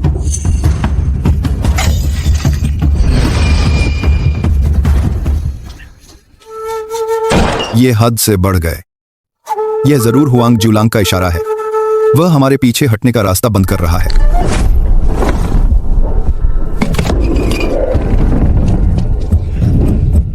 बुरा हुआ। गुप्त संधि, मेरी गुप्त संधि गायब हो गई। क्या चोरी हो गई? यह जरूर वही है। हुआंग जुलांग उसी ने आदमी भेजे हैं। बड़ी ही चतुर चाल थी। वजीर साहब, घबराइए मत। संधि का खोना बुरा नहीं भी हो सकता। अगर वह संधि लेकर दरबार गया तो हम सब खत्म हो जाएंगे। उसके पास तो सिर्फ आधा हिस्सा है, दूसरा हिस्सा उसके पास नहीं। न दस्तखत है न मुहर। यह पक्का सबूत नहीं बनता। इसके विपरीत हम इसी बहाने काम निकाल सकते हैं। हम कह देंगे कि यह शियाओ चेंगसी जापान से गुप्त साठगांठ का सबूत है। वह वर्तमान सम्राट है। विदेशी ताकतों से साठगांठ और सत्ता पलटने की साजिश। हुआंग जुलांग चाहकर भी उसे नहीं बचा पाएगा। बस यह कीचड़ शियाओ चेंगसी पर उछाल दो, हम हार को जीत बना सकते हैं। बढ़िया विचार। महाराज, मेरे पास एक बहुत बड़ी खबर है। मुझे पक्का सबूत मिला है। वर्तमान सम्राट शियाओ चेंगसी ने गुप्त रूप से जापान से साठगांठ की है। विदेशी ताकतों से गठजोड़ और सत्ता हड़पने की साजिश। वे युआन, तुम झूठा इल्जाम लगा रहे हो। मेरे पास गुप्त पत्र है जो सबूत है। यह जापानी जासूस के पास से मिला है। इस पर लगी है शियाओ चेंगसी की निजी मुहर। उसने गुप्त रूप से जापान से संपर्क किया, तटीय 3 शहर देने का वादा किया। जापानी सेना की मदद से सत्ता हड़पने की साजिश। झूठा आरोप लगाता है। बूढ़े, यह तो वही जाओ गाओ वाली चाल है। बिल्कुल बकवास। यह पत्र जाली है। मैंने कभी नहीं देखा वो कोदूत को, और न ही देश बेचने के लिए जमीन दे सकता हूँ। यदि महाराज निर्दोष हैं तो तलाशी क्यों नहीं कराने देते अपने राजमहल की? अगर वोको की भेंट मिल जाए और गुप्त पत्र, तो सच झूठ साफ हो जाएगा। राजमहल की तलाशी की जरूरत नहीं है। मंत्री कहते हैं कि सबूत है। मेरे पास भी सबूत है। यह कल रात किसी ने वेई परिवार के गुप्त कक्ष से निकाला था। मंत्री जी, कृपया बताएं, वोको का राजकीय पत्र क्यों है आपके घर के गुप्त कक्ष में? महाराज, यह झूठा आरोप है। शियाओ चेंगसी ने लोगों के जरिए मेरे घर में रखवाया था। उसे डर है कि मैं उसका भंडाफोड़ कर दूंगा, इसलिए उसने पहले हमला कर दिया, झूठा आरोप लगाया। सब कहते हैं कि दूसरे ने झूठा आरोप लगाया। ठीक है, मैं तुम्हें देता हूँ 3 दिन का समय अपनी सफाई के लिए। 3 दिन बाद मैं देखूंगा आखिर कौन है जो देश बेच रहा है। महाशय, केवल आधा राजकीय पत्र मिला है। बाकी आधा देश बेचने वाला गुप्त समझौता वे युआन ने अपने पास रखा है। वह नहीं मिल सका। कोई बात नहीं, आधा ही उसे फंसाने के लिए काफी है। महाशय, वे युआन ने हरकत शुरू कर दी है। वह रातों रात लोगों से और अधिक झूठे सबूत बनवा रहा है। 3 दिन बाद जोरदार पलटवार करने की योजना है शियाओ चेंगसी पर। क्या अभी मैं उनके निजी खजाने से सारा चांदी निकाल लाऊं? जल्दी नहीं है। अभी निकालेंगे तो वह कहेगा कि उस पर झूठा आरोप लगाया गया। हमें इंतजार करना है जब तक वह खुद अपना अपराध साबित न कर दे। मैंने सुना है इन दिनों वोको का बेड़ा तट के पास मंडरा रहा है। वे युआन जरूर उन्हें संदेश भेजने की जल्दी में होगा। महाशय का मतलब है कि उसके लिए जाल बिछाया जाए। तुम जाकर एक नकली बनाओ तटीय सुरक्षा नक्शा। 3 जगहों पर भारी सुरक्षा वाले झूठे दर्रे चिन्हित करो। असली कमजोरियां पूरी तरह छिपा दो। कल दरबार में मैं जानबूझकर यह नक्शा अपने साथ ले जाऊंगा। मैं समझ गया। तुम वेई परिवार पर नजर रखने के लिए लोग भेजो, सभी गुप्त रास्तों और छिपे संपर्कों पर। जिस क्षण संदेश बाहर जाए उसे खत समेत पकड़ लो। याद रखना, उसे जिंदा पकड़ना है। मैं समझ गया।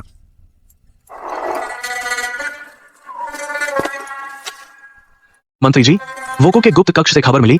वे जानते हैं आप अभी दरबार में घिरे हुए हैं। आपकी स्थिति कमजोर है। वे वादे के मुताबिक सेना भेजने को तैयार हैं। मंत्री जी को नए सम्राट को उखाड़ फेंकने में मदद करेंगे और तियानकी साम्राज्य पर कब्जा करेंगे। लेकिन शर्त यह है, हमें चाहिए पूरे तियानकी का तटीय रक्षा का पूरा नक्शा। बस नक्शा पहुंचते ही जापान तुरंत अपनी पूरी तटीय नौसेना बुलाएगा। वजीर साहब के साथ मिलकर भीतर और बाहर से हमला एक साथ शाही महल पर धावा बोलेंगे। हाँ हाँ हाँ, बहुत खूब। नाजुक वक्त में बाहरी देश ही भरोसेमंद है। शियाओ चेंगसी, तुम्हें लगता है जीत पक्की है? बस जापानी सेना आते ही सब कुछ पलट जाएगा। वजीर साहब, मैं हिम्मत करके एक बात कहूँ, जापान की नीयत हमेशा खोटी रही है। वे बेवफा है। वे रक्षा नक्शा मांग रहे हैं। यह बहुत शक की बात है। अगर नक्शा मिलने के बाद वे हमें सत्ता दिलाने में मदद न करें, उल्टे मौका पाकर तटीय शहरों पर कब्जा कर लें और प्रजा को लूटें, तो यह दुश्मन को घर बुलाने जैसा होगा। हम हमेशा के लिए दोषी होंगे। यह बहुत खतरनाक है। इन पर बिल्कुल भरोसा नहीं करना चाहिए। अब तो देर हो चुकी है। मेरे पास कोई रास्ता नहीं बचा। दरबार में मेरा असर खत्म हो गया। हर कदम पर मुसीबत। सिर्फ जापानी सेना ही मेरा आखिरी मौका है। कुछ बाहरी खतरे मेरे राजपाट पाने के सामने ये कुछ भी नहीं। बस अगर मैं गद्दी पर बैठ जाऊं, बाद में उनसे निपटना आसान होगा। वजीर साहब जरा सोचिए। और मत बोलो, बस नक्शा मिल जाए, शहर के बाहर भेज दो, मेरी मंजिल पूरी हो जाएगी। चले जाओ। यहाँ 30,000 नौसैनिक तैनात करो। जापानी बेड़ा यहाँ उतरने की हिम्मत नहीं करेगा। बाकी 2 दर्रे भी मजबूत करने होंगे। कोई चूक नहीं होनी चाहिए। जो हुक्म। भगवान मेरे साथ है। यह नक्शा मिलते ही जापानी सेना पूरी ताकत से कमजोर पक्ष पर हमला करेगी और सीधे राजधानी पर चढ़ाई करेगी। आज की बैठक यहीं खत्म। नक्शा सुरक्षित रख लो सेना विभाग के गुप्त कमरे में। कोई भी उसे बिना आज्ञा न छुए। महाराज बुद्धिमान है। वजीर साहब ऐसा कभी नहीं करना चाहिए। यह नक्शा जैसे ही बाहर गया तो यह असली जियान डोंग फांगनान होगा। जापानी स्वभाव से चालाक होते हैं। नक्शा मिलते ही पहले देश पर हमला करेंगे, फिर वादा तोड़ देंगे। आप प्रजा की जान को और अपनी जान को दांव पर लगा रहे हैं। आप यह जोखिम नहीं ले सकते। बस अब तो यही स्थिति है, कोई रास्ता नहीं बचा। यह नक्शा मेरा आखिरी दांव है। अगर तुमने बोलकर मेरी सेना का मनोबल गिराया तो मुझसे बेरहमी की उम्मीद रखना। वजीर साहब जरा सोचिए, यह देशद्रोह का बड़ा अपराध है। चुप रहो। अरे कोई आओ। रात में बगीचे के गुप्त रास्ते से जाओ, सब गश्त से बचकर। यह नक्शा खुद जाकर 2 जापानी तटीय गुप्त दूत के हाथ में एक पल भी देर नहीं करनी। जो हुक्म। मंत्री जी कुछ गड़बड़ है। जो जासूस दूत का पीछा करने गए थे, जाने के बाद उनका कोई पता नहीं चला। सबसे संपर्क टूट गया। क्या? मुझे चिंता हो रही थी तो मैं खुद लोगों को लेकर पिछले बगीचे में गया। झूठी चट्टानों वाली गुप्त सुरंग की जांच करने। सुरंग का प्रवेश द्वार मिला। घास फूस अस्त व्यस्त था। जमीन पर सांप घसीटने के निशान थे और लड़ाई के निशान और रस्सी के निशान भी बचे थे। उन्हें पकड़ लिया गया। दूत को पकड़ लिया गया। नक्शा और गुप्त पत्र सब दुश्मन के हाथ लग गए। मंत्री जी अब तो बड़ी मुसीबत है। गवाह और सबूत सब खत्म हो गए। उल्टा हम पर देशद्रोह का इल्जाम आ गया। अब समझदारी यही है, क्या अभी राजधानी से भाग जाना चाहिए? कुछ दिनों के लिए छिप जाना चाहिए। भागना? मैंने दशकों तक कड़ी मेहनत से यह सब बनाया है। सब कुछ बर्बाद हो जाएगा। मैं कभी नहीं भागूंगा। अब जब बात यहाँ आ गई है तो पहले हमला करना ही समझदारी होगी। मंत्री जी अब हम बहुत कमजोर स्थिति में हैं। फिर हम पहले कैसे हमला कर सकते हैं? आज रात ही काम करना होगा। जियाओ चेंगसी के खिलाफ झूठे सबूत बनाने हैं। जापानियों से मिली भगत के पूरे सबूत। झूठी गुप्त चिट्ठियां बनाओ, निजी मुहर वाले पत्र, जापानी गवाह, सब तैयार रखो। मंत्री जी ऐसा बिल्कुल मत कीजिए। जल्दबाजी में बनाए गए झूठे सबूत कई कमियां होंगी। इनसे सम्राट को दोषी ठहराना मुश्किल होगा। अगर यह बात पकड़ी गई तो हम बर्बाद हो जाएंगे। बस और मत बोलो। दोषी ठहराना जरूरी नहीं है। कल सुबह दरबार में मुझे बस पहले हमला करना है। सारे आरोप लगा दूं जियाओ चेंगसी पर। बस हुआंग जिउलांग को उलझाए रखूं, उसे व्यस्त रखूं इन झूठे सबूतों की जांच में, ताकि वह थक जाए। तभी हमारी जीत है। बस समय रोकना है। दरबार का ध्यान भटकाना है तो उसके पास मेरे खिलाफ देशद्रोह के सबूत दिखाने का वक्त नहीं होगा। जाओ जल्दी करो। आज रात सारे झूठे सबूत तैयार कर लो। जयाओचे बहुत जल्दी खुश मत हो। अभी यह तय नहीं, पता नहीं किसकी जीत होगी। कल सुबह दरबार में तुम सबको भी ले डूबूंगा, साथ में बर्बाद करूंगा। जैन जून अपराधी और सबूत दोनों पकड़े गए। दूत वेई परिवार का गुलाम था। गुप्त पत्र वेई युआन ने खुद के हाथ से लिखा था और साथ में नकली नक्शे की नकल भी यही है। सब कुछ यहाँ है। मछली जाल में फंस गई है। क्या अभी वेई के घर पर छापा मारे? मैंने पता लगा लिया है। उसकी सबसे अंदरूनी कोठरी की जगह मैंने अंदर और भी सबूत होंगे। जल्दी नहीं है। कल उसे सभी दरबारियों के सामने पूरी तरह बदनाम कर दूंगा। तुम लोगों को लेकर उसकी सबसे अंदरूनी कोठरी खोदो। अंदर की सारी चीजें कल सुबह ताइहे महल में पहुंचा दो। जी हुक्म है। गारंटी है कि कल दरबार से पहले उसकी सारी संपत्ति ताइहे महल में भर दूंगा। कोई विषय हो तो प्रस्तुत करें। महाराज मेरी एक अर्जी है। जयाओ चेंगसी के बारे में जापान से मिली भगत के मामले में मुझे और गवाह मिले हैं। चांसलर पहले औरों पर आरोप मत लगाइए। मेरे पास पहले ही एक बड़ा तोहफा आया है।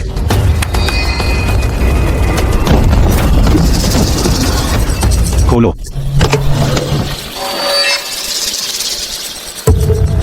चांसलर ये सारी चीजें आपको जानी पहचानी लगती हैं, है ना? हे भगवान, इतनी सारी चांदी और ये रक्षा नक्शा। वह उसने सच में देश बेच दिया है। कोई अचरज नहीं कि ये 10 साल समुद्री सुरक्षा और कमजोर होती गई। असल में वही पीछे साजिश कर रहा था। नामुमकिन, सब जाली हैं। जाली? वह संदेशवाहक भी मेरा बनाया हुआ था। महाराज जान बख्श दीजिए। चांसलर साहब ने मुझसे यह पत्र भिजवाया था। पत्र में लिखा था समुद्री सुरक्षा का नक्शा। जापानी जहाजों को कमजोर जगह से उतरना था। मैं तो बस एक दूत था महाराज, जान बख्श दीजिए। वेई युआन तुम्हारे पास और क्या कहने को है? तुमने दुश्मन से मिलकर देश बेचा, त्यानकी का राज्य बेचा। यह तो मौत की सजा है। महाराज इस गद्दार को कड़ी सजा दीजिए ताकि कानून की मर्यादा बनी रहे। ये हाथा कर। ये सब जाल हैं। तुमने ही मुझे फंसाने की साजिश रची है। गुप्त पत्र नकली है। चांदी तुमने जानबूझकर रखी है। दूत भी तुमने रखा था। हुआंग जिवलांग, मुझे गिराने के लिए तुमने कोई कसर नहीं छोड़ी। मैंने तुम्हें नुकसान पहुंचाया तो बताओ, मैंने कैसे हजारों चांदी चुपके से तुम्हारी कोठरी में रख दी और कैसे तुम्हें मजबूर किया कि जापान को गुप्त पत्र लिखो। वैसे भी मैंने कोई गद्दारी नहीं की। मैं तियानकी के प्रति वफादार हूं। यह आसमान जमीन गवाह है।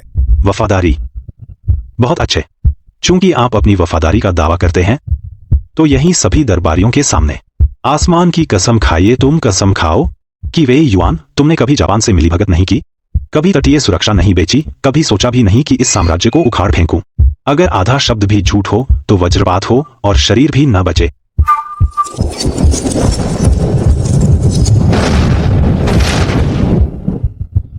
कसम खाओ ना। कसम क्यों नहीं खा रहे? वजीर, क्या आप वफादार नहीं थे? स्वर के सामने एक शब्द बोलो। क्या इतना मुश्किल है?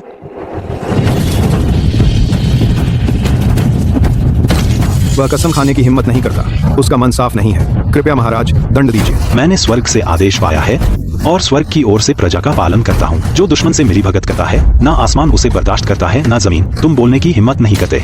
मैं तुम्हारे लिए कहता हूँ, तुमने जापान से मिलीभगत की, तटीय सुरक्षा बेच दी, साम्राज्य उखाड़ने का इरादा किया। हर आरोप ठोस सबूतों से सिद्ध है। कोई है? हुजूर, वे युआन ने दुश्मन से मिलीभगत की, उसके अपराध के पुख्ता सबूत हैं। तुरंत उसे राजकीय कारागार में डालो, कड़ी निगरानी में रखो, किसी को भी उससे मिलने की इजाजत नहीं। वे परिवार के सभी सदस्यों को घर में नजरबंद कर दो और आदेश की प्रतीक्षा करो। जी हुजूर। बाकी साथियों को न्याय विभाग, उच्च न्यायालय और निरीक्षण विभाग तीनों मिलकर जांच करें। जो भी जापान से जुड़ा हो उसकी पूरी जांच होगी। बिल्कुल भी माफी नहीं। हम आज्ञा का पालन करेंगे। महाराज की बुद्धि महान है। मेरा आदेश सुनाओ। राजधानी तुरंत सील कर दी जाए, सभी द्वार बंद कर दिए जाएं, अंदर आना जायज, बाहर जाना नहीं। जो भी वे युआन से जुड़े अधिकारी हैं, सभी को उनके घरों में नजरबंद कर दो। तीनों विभागों की जांच का इंतजार करें। हुजूर, आज्ञा मानता हूँ। पूर्व महाराज का आदेश सुनाओ। राजधानी सील हो, सभी द्वार बंद हों, वेई के पक्ष के अधिकारी तुरंत नजरबंद हों और आदेश की प्रतीक्षा करें। पूर्व महाराज का आदेश है, राजधानी सील रहेगी। हर कोई बिना अनुमति अंदर बाहर नहीं कर सकता। आदेश तोड़ने वाले को मौत की सजा। सुना है वजीर, वे युआन दुश्मन से मिलीभगत और देश बेचने के अपराध में पकड़ा गया। सही हुआ। पूर्व महाराज को लौटे कुछ ही दिन हुए। पहले महामारी से निपटे, फिर बाढ़ से निपटे। इस दुष्ट का अंत बहुत पहले हो जाना चाहिए था। सील हो तो हो, बस यदि इन कीड़ों को सबको बाहर निकाल दो तो हम कुछ दिन भूखे रहने में क्या हर्ज है। मैं बेकसूर हूँ। मैं तो बस वजीर वेई के साथ थोड़ा ज्यादा नजदीक था, लेकिन दुश्मन से मिलीभगत में शामिल नहीं था। क्या तुम बेकसूर हो? तीनों विभागों की जांच में सब सामने आ जाएगा। ले जाओ। पहले पता होता ताई, शुरुआत में ही नहीं चढ़ना चाहिए था वे युआन की उस नाव पर।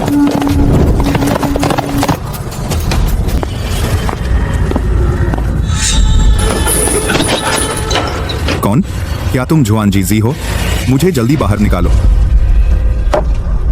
अभी भी सोच रहे हो कि कोई तुम्हें बचाने आएगा? वही मंत्री जी, पूरे शहर में कर्फ्यू लगा दिया गया है। तुम्हारे साथी भी अपनी फिक्र में है। हाँ, जुआनजीजी, वो बूढ़ा साधु अभी इन्हीं फिक्र में लगा है कि तुमसे किनारा कैसे करे। उसे तुम्हारी परवाह नहीं है। नहीं, ऐसा नहीं होगा। वह मुझे अकेला नहीं छोड़ेगा। हमारी योजना अभी अधूरी है। चाचा जी, यह अब तक की जांच है। वे युआन के साथियों की सूची। सी जियाओ जियाझेंग, दरबार में तीसरे पद से ऊपर के जो उसके साथ जुड़े हैं, कुल 47 लोग। प्रांतों में 13 राज्यपाल जो उसके गुप्त संपर्क में थे। यह जाल कितना फैला हुआ है, देखकर हैरानी होती है।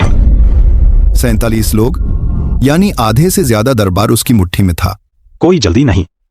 मुख्य अपराधी पकड़ा जा चुका है। बाकी लोगों से धीरे धीरे पूछताछ करेंगे। पहले दुश्मन से मिले हुए लोगों की जांच करो, फिर रिश्वत लेने वालों की।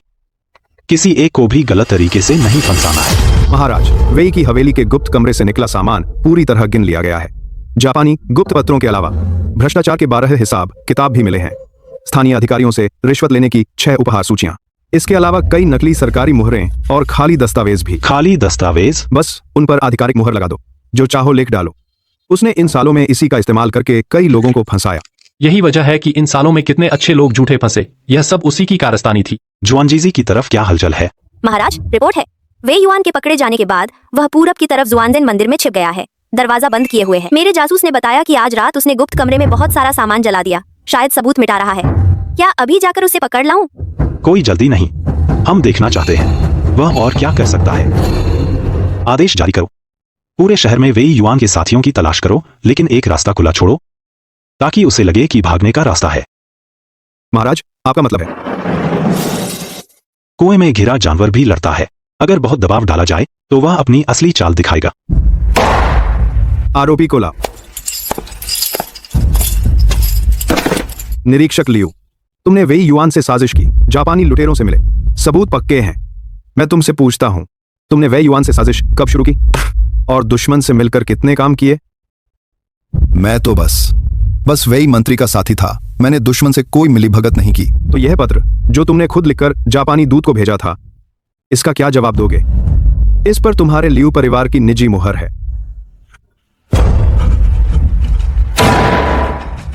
फिर भी नहीं मानोगे? अरे सिपाहियों, इसे बाहर ले जाओ और 20 कोड़े लगाओ। मैं सब बताता हूँ। उसने कहा, अगर मैंने साथ नहीं दिया तो वह मुझ पर भ्रष्टाचार का आरोप लगाएगा। मैं एक पल की भूल में ऐसा कर बैठा। एक पल की भूल? 10 साल में तुमने जापान को कितनी समुद्री सुरक्षा की सूचनाएं दी और कितनी रिश्वत ली, तुम्हें खुद अच्छी तरह पता है। तुम्हारे साथ और कौन शामिल है? गुरुजी, बाहर पूरे शहर में कर्फ्यू है। शाही सैनिक हर घर की तलाशी ले रहे हैं। हम तक देर सबेर जरूर पहुंचेंगे। घबराओ मत, मेरे पास भागने का रास्ता है। लेकिन वही मंत्री तो गिर चुका है।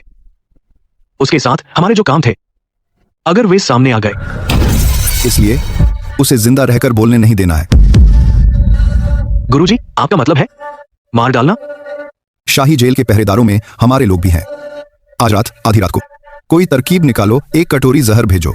जैसे ही वह पिएगा वह फिर कभी नहीं बोलेगा। पर राजकीय कारागार की सुरक्षा बहुत कड़ी है, वहां हाथ डालना मुश्किल होगा। यह जहर बेरंग और बेस्वाद है, पानी में मिलते ही घुल जाता है।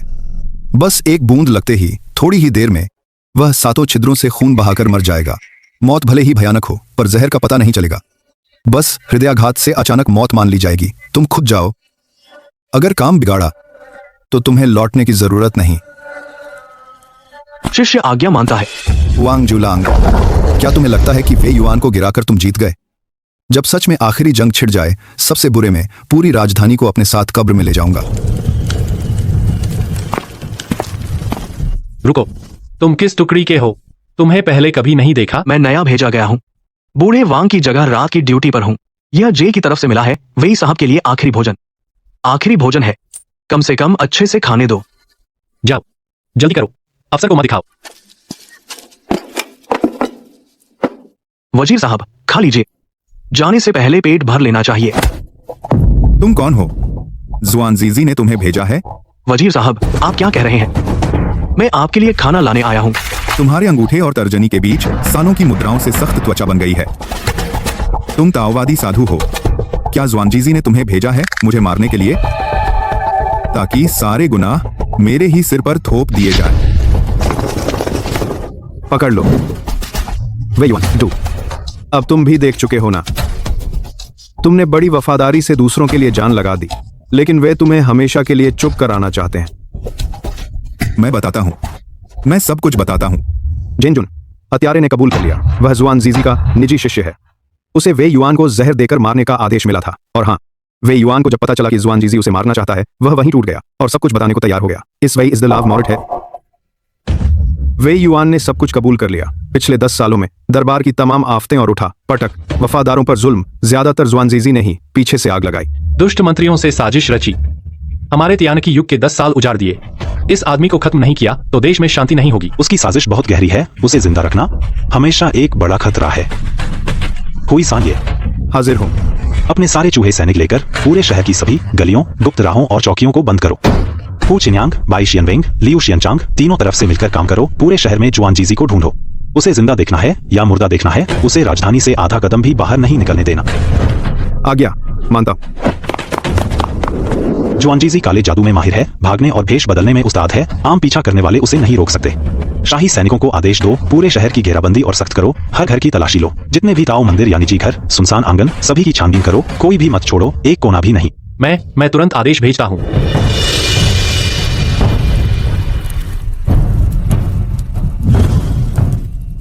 गुरुजी, शाही सैनिक और चूहे सैनिक मंदिर को चारों तरफ से घेर चुके हैं। हर तरफ पीछा करने वाले हैं। अब हम नहीं बच सकते। नालायक, हुआंग जुलांग तो बड़ा फुर्तीला निकला।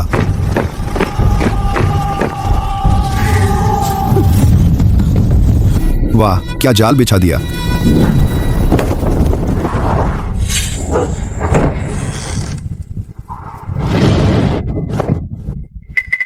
जुआन गुरुजी, आप यहाँ कैसे आए? बाहर पूरे शहर में आपकी तलाश है। आप जल्दी यहाँ से चले जाइए। आप मुझ पर मुसीबत मत लाइए। अब तो ऐसी नौबत आ गई है, पूरा शहर सील है। मेरे पास कोई जगह नहीं बची, इसलिए कुछ देर तुम्हारे यहाँ रुकना पड़ेगा। नहीं, अभी हर तरफ तलाशी हो रही है। मेरा ये ठिकाना भी सुरक्षित नहीं है। आप जल्दी से निकलिए। मैं मरना नहीं चाहता। मैं तो बस एक कठपुतली हूँ। मैंने कुछ नहीं किया है। मैं अभी जाकर अधिकारियों को बताऊंगा। मैं आपको पकड़वा दूंगा। मैं दिवंगत सम्राट से क्षमा मांगूंगा। मुझे वे युआन ने और आपने मिलकर मजबूर किया था। बस आपको सौंप दूं तो मेरी जान बच जाएगी। तुम जीने मरने का फर्क नहीं समझते हो। चूंकि तू इतना मेरे लिए मरने को आतुर है, तो मैं तेरा यह शरीर उधार ले लूंगा।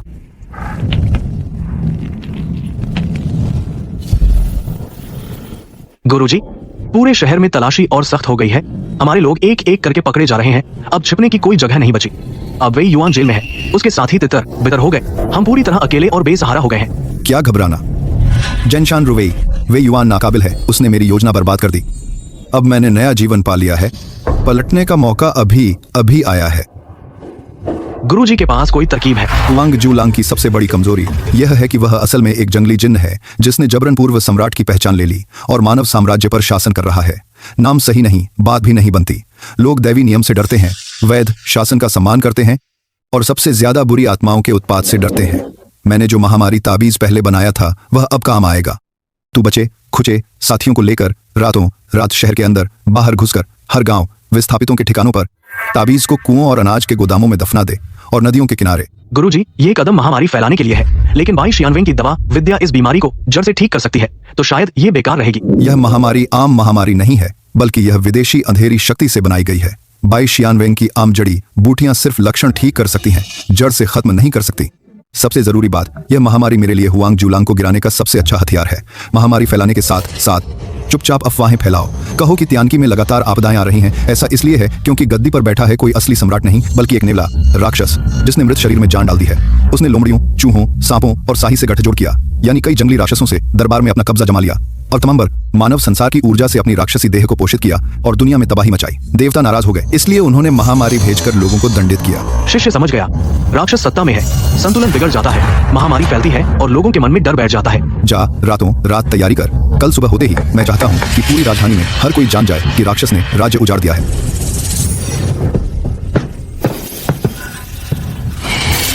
हुआंग जुलांग, तुझे लगता है कि वे युआन को पकड़ लिया, दरबार साफ कर दिया, तो क्या जीत पक्की है? दुनिया की जनता का समर्थन ही सबसे तेज तलवार है। मैं आज जनता के हाथों से तेरा साम्राज्य खत्म कर दूंगा। हे महाराज, महाराज, बहुत बुरी खबर है। राजधानी में अचानक अजीब घटनाएं हो रही हैं। कल रात तक सब ठीक था। आज भोर होते ही शहर के बाहर दर्जनों गांव विस्थापितों की बस्तियों में सभी में महामारी फैल गई। लोगों को अचानक तेज बुखार आया और लगातार खांसी और सांस की तकलीफ हो रही है। बहुत तेजी से फैल रहा है। हे महात्मा, मैंने पूरी रात जांच की, बीमारों के लक्षण देखे। यह महामारी बहुत अजीब और भयानक है। यह आम महामारी से अलग है। इसमें गहरी नकारात्मक शक्ति है। आम दवाइयां सिर्फ लक्षण कम कर सकती हैं, पूरी तरह खत्म नहीं कर सकती। कल तक देश शांत था, महामारी पूरी तरह खत्म हो गई थी। एक रात में अचानक ऐसा क्यों हो गया? मैंने अभी अभी सुना।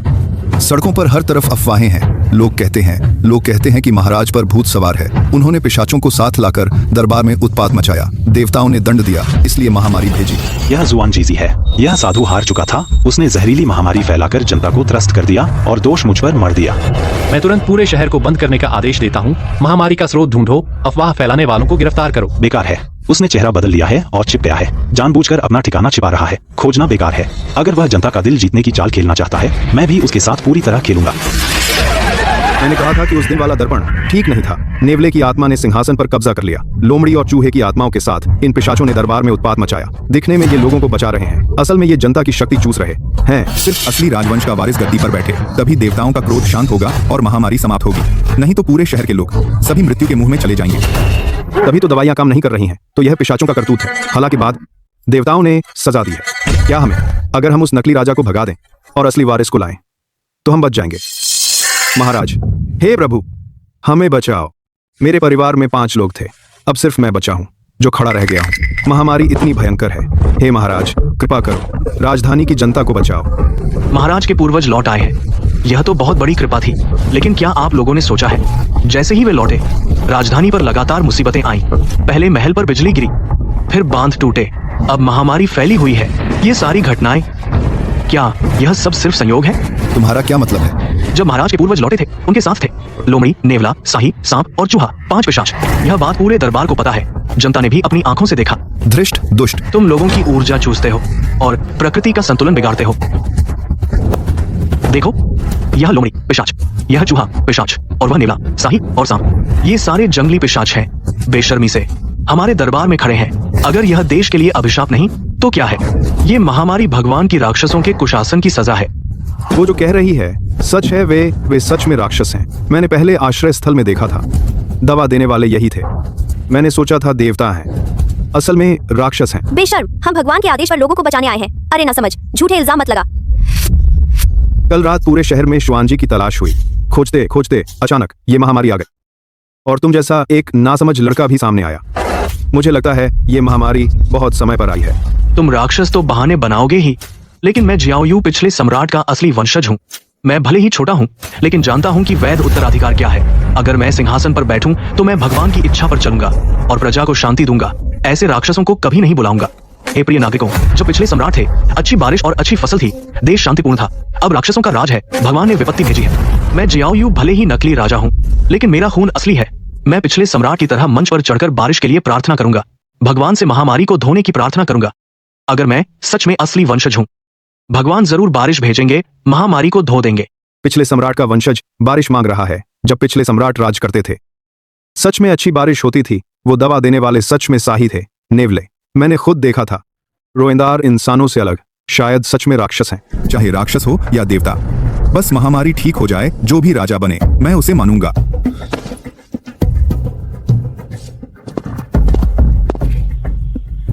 तुम मंच पर चढ़कर बारिश मांगोगे तो मैं पिछले सम्राट के वंशज के नाम पर भगवान से बारिश मांगूंगा, महामारी धो दूंगा।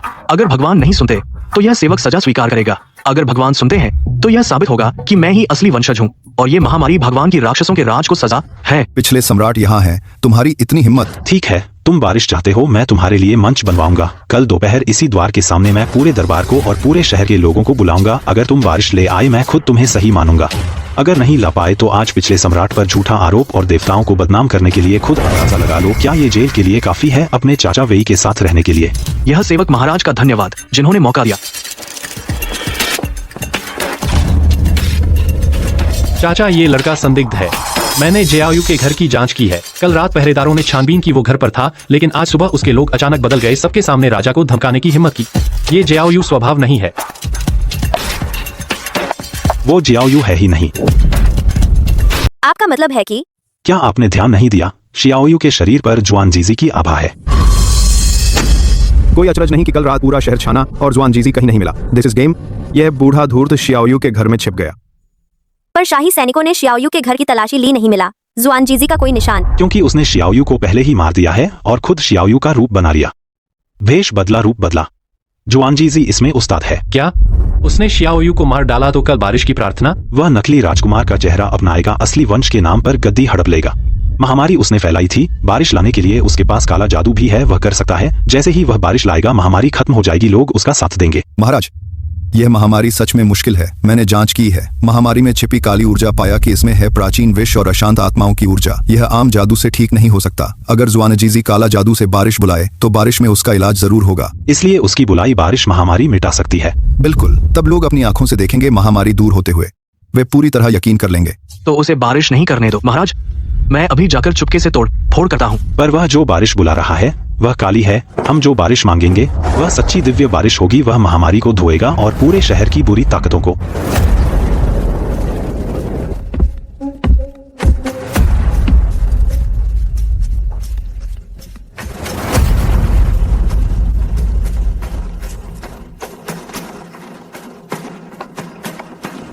हे तियानची वंश के पूर्वजों, अयोग्य वंशज शियाओयू पूर्व सम्राट के रक्त के नाम पर स्वर्ग से करुणा की प्रार्थना करता हूं। बारिश बरसाओ, महामारी को धो दो।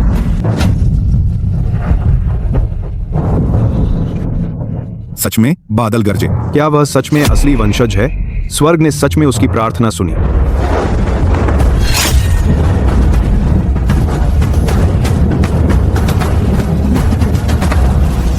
मैं ठीक हो गया, मैं सच में ठीक हो गया। महामारी बारिश ने धो दी। वह सच में पूर्व सम्राट का वंशज है।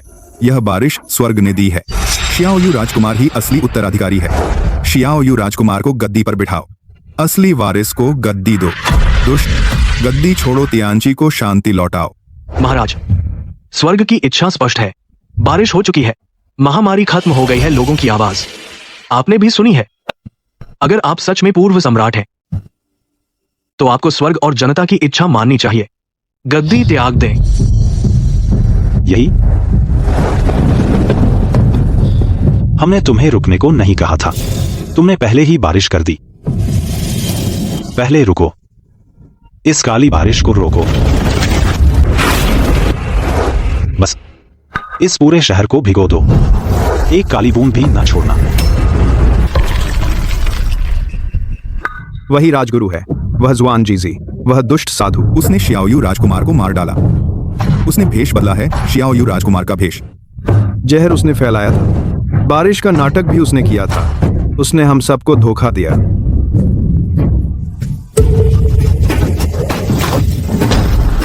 वांग जिवलांग, मैंने 10 साल की योजना बनाई थी। तुम चालाक लोमड़ी के कारण आज एक झटके में चौपट हो गई। आज भले ही मैं मर जाऊं, मैं भी साथ ले जाऊंगा इस पूरे शहर के लोगों को मेरे साथ मरने के लिए। लगता है नीचे जो दफन था उसे मुझे तुम्हारे लिए निपटाने की जरूरत नहीं रही। राजधानी के नीचे मैंने 9 जगह दफनाए हैं 1000 आत्माओं को निगलने वाला जाल। 10 सालों में हर दुर्घटना या आपदा पर मरने वालों की आत्माएं और उनकी नाराजगी सब जाल के केंद्र में खींच ली गईं। अब 9 केंद्रों में इकट्ठा हो गई है काफी ताकत। जैसे ही मैं आदेश दूं, हजारों आत्माएं निकल पड़ेंगी। पूरी राजधानी नर्क बन जाएगी। महाराज, आप मुझे गिरफ्तार करना चाहते हैं या फिर बचाना चाहते हैं शहर के 10 लाख लोगों को? कोई एक चुन लीजिए। महाराज, 1000 आत्माओं वाला जाल वाकई मौजूद है। अगर 9 जाल एक साथ खोल दिए जाएं तो नाराजगी आसमान छू लेगी। तब भी हम नहीं बचा पाएंगे पूरे शहर के लोगों को। तुमने 10 साल में यह सब तैयार किया, बस आज के लिए? हाँ, ठीक कहा। मुझे पहले से पता था कि यह दिन आएगा। वह युआन, वह बेवकूफ बस इतना जानता है सत्ता के लिए लड़ना। मैं उससे अलग हूँ। मुझे चाहिए या तो तियानकी को नष्ट करना। आपके पाले से पता था। तुम्हें लगता है मैं तुम्हें चुनने का मौका दूंगा? अभी जाल हटाओ और आत्मसमर्पण कर दो तो मैं नरमी बरत सकता हूँ। मैंने ऐसा अपराध किया है जिसकी सजा पूरे परिवार को मिलती है। यहाँ नरमी की बात ही कहाँ। महाराज, क्या आप सोचते हैं कि मैं 3 साल का बच्चा हूँ? तुम्हें लगता है यही मेरी आखिरी चाल है? चूंकि महाराज जबरदस्ती करना चाहते हैं तो फिर पूरे शहर के लोग मेरे साथ कब्र में जाएंगे। जैसे ही यह आत्मा बुलाने वाला झंडा दिखाया जाएगा, हजारों भूत निकल आएंगे। तियानकी का राज्य भूतों का अड्डा बन जाएगा। तो तुम शुरू से ही जापान के तियानकी में बिठाए गए मोहरे थे? हाँ, मैं तो जापानी हूँ। 35 साल पहले मैं दूतों के साथ तियानकी आया था। नाम बदलकर पंथ में दीक्षा ली। धीरे धीरे राष्ट्रगुरु के पद तक पहुंचा। इसीलिए यही दिन था। वे युआन बस मेरे द्वारा इस्तेमाल किया गया मोहरा था। तुम्हारा शियाओ परिवार का राजवंश देर सबेर हमारे हाथों खत्म होगा। मैं अपने शरीर को जापान की बलि चढ़ाता हूँ। अभी की बड़ा तरस। मैं तियानकी का सच्चा अवतार हूँ। मुझे स्वर्ग से आदेश मिला है, बस इतना सा जापानी जादू। तुमने हाथ से उस झंडे को छूने की हिम्मत की। इस पर चिपकी हुई हैं जापान की 80 लाख क्रोधित आत्माएं। 80 लाख बहुत हैं क्या?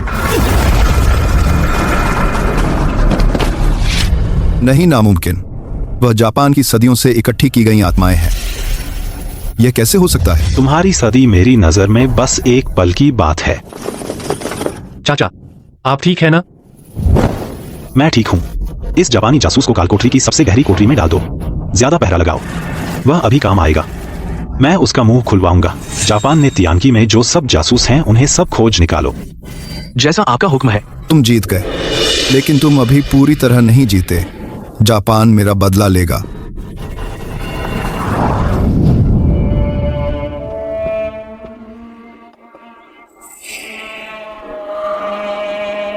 महाराज जुआनजीजी ने जो काला जादू सीखा था, मैंने प्राचीन पुस्तकों में पढ़ा था।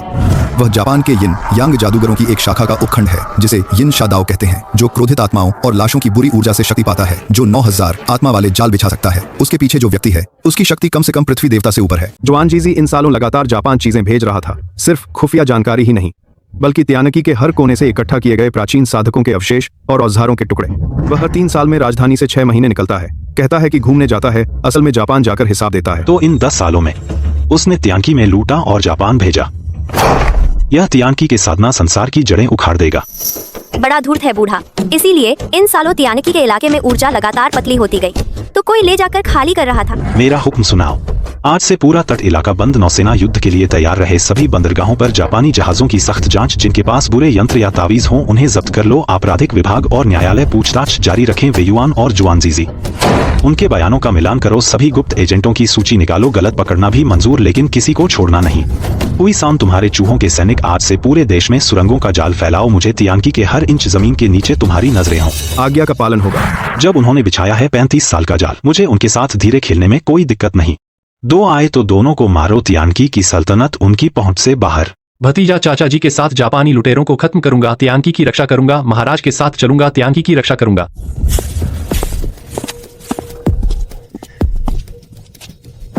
खाना तैयार है। बाबा बहाना मत बना।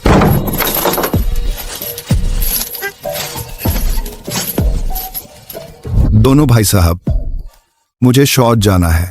बहुत झंझट। झांग, उसकी बेड़ी खोलो, उस पर नजर रखो।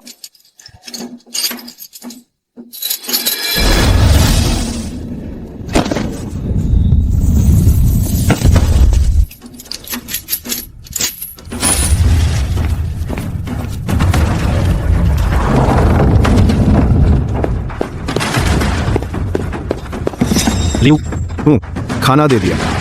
ड्यूटी बदलो। साहिब, जेल में हंगामा हो गया। जुआनजीजी ने 2 जेलरों को बेहोश कर दिया। उनके कपड़े उतारकर भाग गया। मैंने सभी द्वार बंद कर दिए हैं। पूरे शहर में तलाशी है। भाग गया? जेल में हर तरफ पहरा था, उससे कैसे भागने दिया? मेरी लापरवाही है। तलाशी के दौरान सिर्फ हथियार और ताबीज छीने। भागा तो भागा। चाचा जी, वह तो उसने जो गुप्त एजेंट बताए थे उनकी सूची कितनी बड़ी है? साहिब, राजधानी में कुल गुप्त एजेंट 23 स्थान, इलाकों में 41 स्थान। मैंने सूची के आधार पर अधिकतर पकड़ लिए हैं। उसका जल्दी भागना साबित करता है कि सूची झूठी थी, कम से कम अधूरी थी। असली सूची उसके दिमाग में है। वह उसे बाहर ले जाना चाहता था। जेल में वह रहता था। जुबान पत्थर जैसी सख्त थी। भाग गया तो वह खुद रास्ता दिखाएगा। जो छुपे हुए हैं उन्हें एक एक कर बेनकाब करेगा।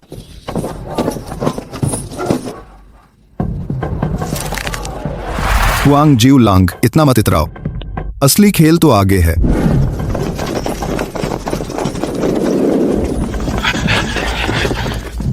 गुरु का आदेश है, आज रात आधी रात को अलग अलग जगह आग लगाओ और हंगामा करो। अफवाह फैलाओ कि पिछला राजा जादूगर था और उसने बेगुनाहों को मारा। राजधानी में दहशत फैलाओ। ठीक है। कौन है जो कर्फ्यू में हंगामा करने की हिम्मत करेगा? पिछला सम्राट जादूगर था, गुरु ही उद्धार करता थे। सरकार गलत और सही उलट रही है, ईमानदारों पर जुल्म कर रही है। भगवान उसे सजा देंगे। साहिब, जुआनजीजी गायब है। हमने पूरा शहर छान मारा, उसका पता नहीं चला। जेड, मैंने शहर के बाहर जांच की। पुराने दवा गोदाम में वहां बची हुई जड़ी बूटियां वे जहर बनाने के काम की थीं। खतरनाक विष की सामग्री। जुआनजीजी ने सीखा था जापानी जादूगर से। मुझे डर है कि वह इतनी आसानी से चुप नहीं बैठेगा। मैंने भी पता लगाया है। हाल ही में शहर के दक्षिण में कुछ पुराने टावरों के पास अक्सर लोग लापता हो रहे हैं। टावरों के नीचे बहुत अशुभ ऊर्जा है। शायद कुछ गड़बड़ है। महाराज, क्या मैं लोगों को लेकर पुराने टावरों की तलाशी लूं? जल्दबाजी मत करो। उसने बड़ी चालाकी से भाग निकला है। साझा करो, जरूर कोई बड़ा प्लान कर रहा है।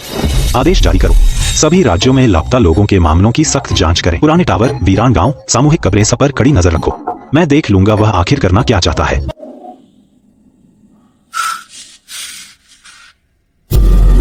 क्या क्या चीज है?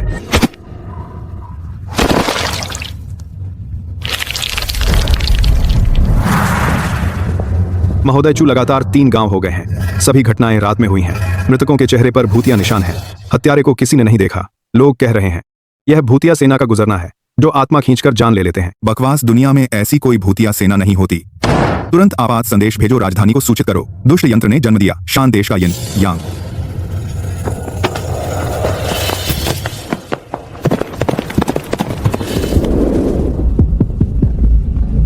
महाराज, किंगशी, लिनन और वुझो 3 जिले एक ही तरह की अजीब घटना की सूचना दी है। मृतकों के चेहरे पर भूतिया निशान, 3 अजीब बातें हैं। आज लोग कह रहे हैं यह स्वर्ग से आया अशुभ संकेत है। हाँ महाराज, पूर्व सम्राट का पुनर्जीवित होना और 4 देवताओं को बुलाया। शायद स्वर्ग के नियमों का उल्लंघन हुआ, इसलिए यह विपत्ति आई। बिल्कुल बकवास। सिर्फ राजनीति की बात है। भगवान की इच्छा पर टिप्पणी करने की हिम्मत कैसे हुई? स्वर्ग से अशुभ, मुझे लगता है कोई है जो पाखंड कर रहा है। बाई जियानवेंग को महल में बुलाओ। क्या आप जानते हैं दक्षिण में एक भयानक विपत्ति आई है। भूतिया सेना रात भर गुजरी, 3 गांव पूरी तरह खाली हो गए, कोई बचा नहीं। हर मृतक के चेहरे पर भूतिया निशान, आंखें बंद नहीं हुई। हे भगवान, ऐसा कैसे हो सकता है? क्योंकि पूर्व सम्राट पुनर्जीवित हुए, अपने साथ लोमड़ी और चूहे जैसे दुष्ट आत्माओं को राजधानी लाए, जिससे स्वर्ग का प्रकोप हुआ, इसलिए यह दैवीय दंड मिला। सही कहा, वे 4 देवता असल में दुष्ट आत्माएं हैं। अगर यह फैलता रहा, देर सवेर राजधानी की बारी आएगी। महाराज, आज मैंने नमूनों की जांच कर ली है। यह कोई आम महामारी नहीं है, यह जापानी ओन्म्योडो की छाया महामारी है। यह अंधेरी ऊर्जा और नमी से फैलता है, बहुत खतरनाक है। संक्रमित व्यक्ति पहले पागल हो जाता है, फिर चेहरे पर अजीब निशान आते हैं, आखिर में शरीर सड़कर मर जाता है। इसका जहर उस समय के 3 अंधेरे रोग से भी ज्यादा है और तेजी से फैलता है। क्या कोई इलाज है? मैं दवा बना सकता हूं, लेकिन बहुत सारी जड़ी बूटियां चाहिए जो बुराई को दूर करें और अच्छाई लाएं। और जरूरी बात यह है, यह महामारी एक दुष्ट साजिश से पैदा हुई है। सिर्फ इलाज से जड़ नहीं खत्म होगी। अगर साजिश का केंद्र नहीं नष्ट किया गया, महामारी और ज्यादा फैलेगी। मैं समझ गया। मेरा आदेश सुनाओ। किंगशी 3 जिलों को तुरंत पूरी तरह सील कर दो, किसी को अंदर बाहर नहीं जाने दो। राजकोष विभाग सभी आध्यात्मिक जड़ी बूटियां इकट्ठा करो, रात में ही दक्षिण की ओर भेजो। शाही चिकित्सालय से आधे डॉक्टरों को भेजो। बाई जियानवेंग के साथ महामारी क्षेत्र में राहत के लिए जाएं। हम आदेश का पालन करें। गुरुजी, आज और 20 से अधिक मामले बढ़ गए हैं। जड़ी बूटियां खत्म होने वाली हैं। 2 और दिन और चला लो, राजधानी से जड़ी बूटियां आ जाएंगी। सभी मरीजों के कपड़ों को जला दो। संपर्क में आए लोगों को नाकदौन से 1 घंटे तक धुआं देना चाहिए। बिल्कुल लापरवाही नहीं करनी चाहिए। बाई जियानवेंग, इतनी जड़ी बूटियों से क्या होगा? जब 7 बुराइयों की साजिश पूरी होगी, पूरा दक्षिण नरक बन जाएगा।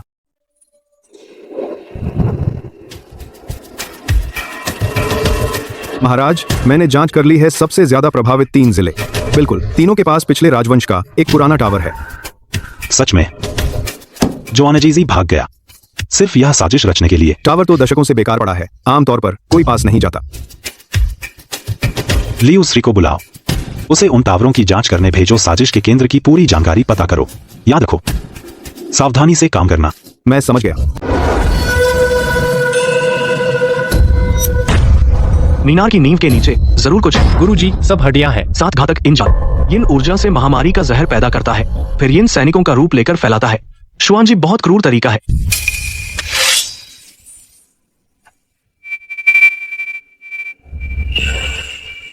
यह तो बस तियांशु स्थान है, पहला जाल केंद्र। बाकी 6 सप्तर्षि के अनुसार अलग अलग जगहों पर फैले हैं। सभी को जल्दी से ढूंढना होगा, एक साथ जाल तोड़ना होगा, वरना जाल पूरा हो जाएगा, फिर कुछ नहीं किया जा सकेगा।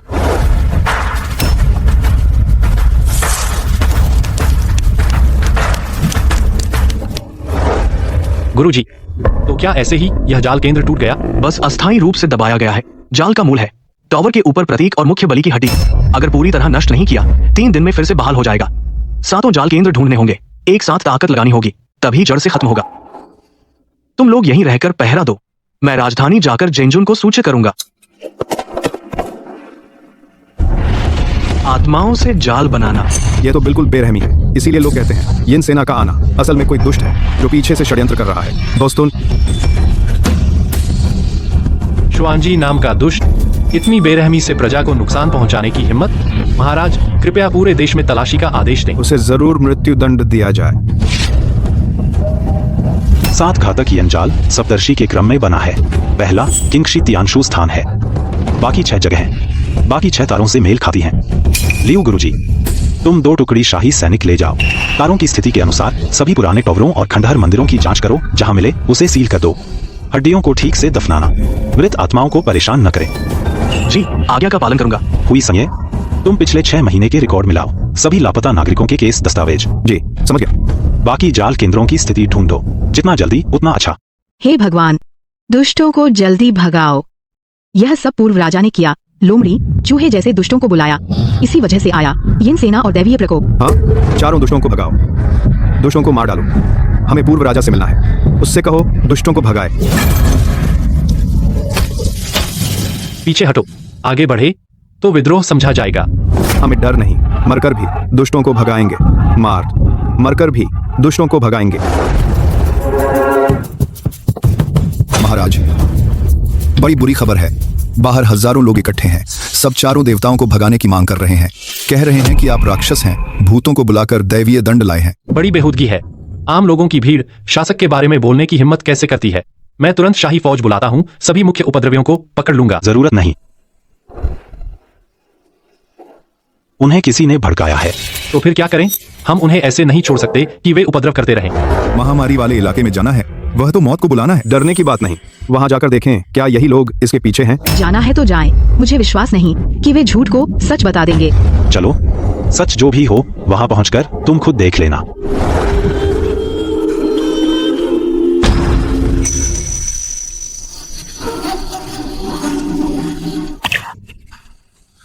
महात्मा, हाल चाल कैसा है? महात्मा, दूसरी खेप की दवाइयां आ गई हैं। हल्के बीमारों की हालत स्थिर है, गंभीर रोगियों को सुई से नियंत्रित करना पड़ रहा है। बस मुख्य केंद्र तोड़ दें तो जल्दी ठीक हो जाएंगे। कहा जाता था कि राक्षस इंसान खाते हैं, तो ये बीमार ठीक कैसे कर रहे हैं? राक्षस। महात्मा, यही है दुष्ट यंत्र का केंद्र। अस्थियों से बलि देकर अंधेरी ऊर्जा से महामारी पैदा की गई है। यहाँ अस्थायी रूप से काबू कर लिया गया है। महामारी का प्रसार अब धीमा पड़ गया है। तुम कहते थे दुष्ट सेना आई, आसमान से दंड गिरा, यह सब इसी दुष्ट यंत्र का कमाल है। इस यंत्र की रचना करने वाला है वे युआन का बचा हुआ अनुयायी जुआनजीजी। निजी रंजिश के लिए जान की बलि देकर यंत्र रचा, महामारी फैलाकर लोगों को सताया। वही असली राक्षस है। हम अज्ञानी हैं। गलती से उपकारी को शत्रु समझ बैठे। सब उन अफवाहों का असर है। महाराज क्षमा कीजिए, हम मूर्ख थे, दुष्टों के बहकावे में आए, शासक का अपमान किया और संतों को बदनाम किया। हमारा अपराध क्षमा से परे है। बीज। संत महोदय, जान बचाने के लिए धन्यवाद। जब तक मैं हूं, कोई दुष्ट शक्ति तुम्हें नुकसान नहीं पहुंचा पाएगी। जब तक जुआनजीजी हटाया नहीं जाता, मैं राजधानी नहीं लौटूंगा। वांग जुलांग, तुमने फिर एक बाजी जीत ली, पर कोई बात नहीं, असली खेल अभी शुरू हुआ है। जैसे ही राक्षस बंदी पात्र निकलेगा, मैं देखूंगा कि तुम मेरा मुकाबला कैसे करोगे। जब दोपहर में यंत्र सक्रिय होगा, तब तुम सबकी मौत तय है। महाराज, शानयांग जिले में जुआनजीजी का पता चला है। उसने बंधक बनाया है 8 महिलाओं और बुजुर्गों को पुराने टावर के सामने। कहता है दोपहर में बलि देकर मुख्य यंत्र चालू करेगा। महात्मा, शायद यह जाल है। मुख्य यंत्र ग्रह नक्षत्रों के अनुसार यहाँ नहीं होना चाहिए। जाल जानकर भी जाना होगा। 8 जानों की बाजी नहीं लगाई जा सकती।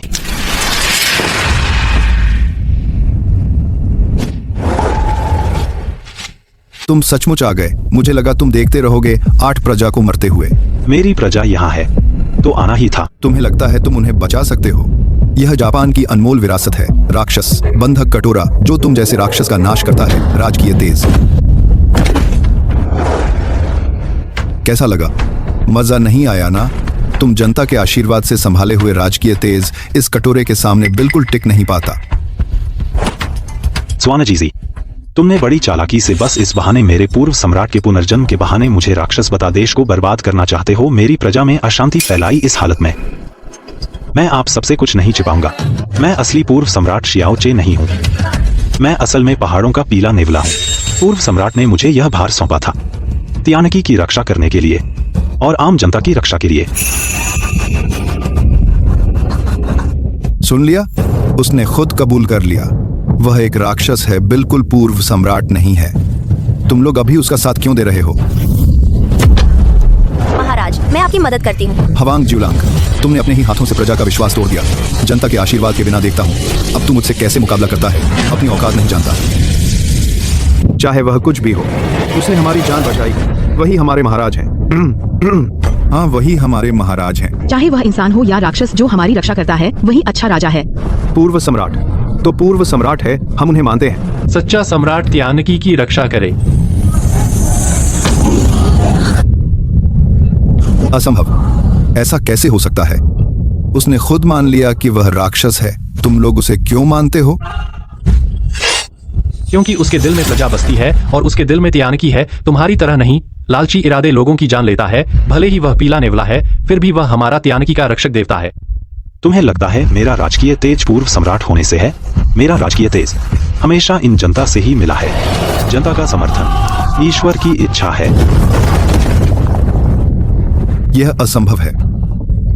मैं जापान का सबसे बड़ा जादूगर हूं। मैं कैसे हार सकता हूं? प्रभु राक्षस बंधक कटोरे की बुरी शक्ति नसों में फंस गई है, राजकीय तेज को दबा रही है। मैं दवा से सिर्फ अस्थायी रूप से रोक सकता हूं, जड़ से खत्म नहीं कर सकता। मुझे पता है मेरा यह शरीर तो दोबारा जीवित हुआ है, ज्यादा दिन नहीं जी पाऊंगा।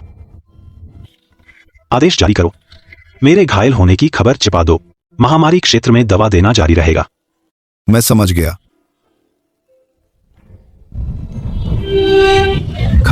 खत्म महाराज, अब बचने वाले नहीं हैं। मुझे तो लगता है हमें जल्दी से सामान बांध लेना चाहिए। भाग चलें। त्यानकी खत्म हो गया। भाग क्यों रहे हो?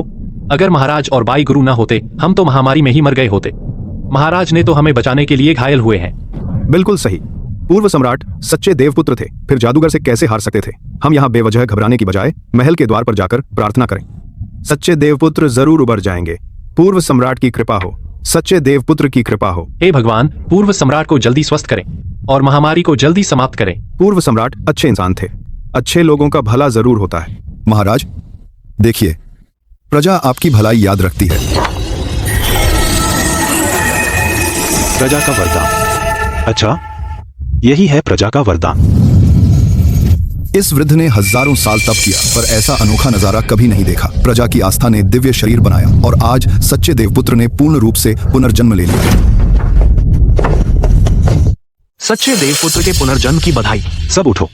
आज मुझे पता चला कि स्वर्ग का नियम मिथ्या है, जनता की भावना ही सत्य है। जिसे असली राज्याधिकार कहते हैं वह रक्त और शरीर में नहीं बल्कि प्रजा की रक्षा के भाव में है। महाराज की दयालुता ने प्रजा को प्रेरित किया, यह सदियों का सौभाग्य है। प्रजा ने स्वयं आकर झुककर प्रार्थना की। यह स्नेह मुझे याद है। मेरा फरमान सुनो, महामारी क्षेत्र में 3 साल कर माफ है। प्रभावित गांवों को सारा अनाज और बीज दिया जाए। श्वेत श्री दक्षिण में रहकर महामारी के शेष विष को पूरी तरह मिटा देंगे। शरणार्थियों को सांत्वना दो। जो आज्ञा। लियुश्री, तुरंत लोगों के साथ जाकर संभालो, सभी निर्दोष मृत आत्माओं को सद्गति दो। जी, आज्ञा अनुसार। आज जापानी संकट खत्म हो गया, अब बहुत कुछ बनाना बाकी है। एक बात है जो मुझे अब साफ कर देनी चाहिए।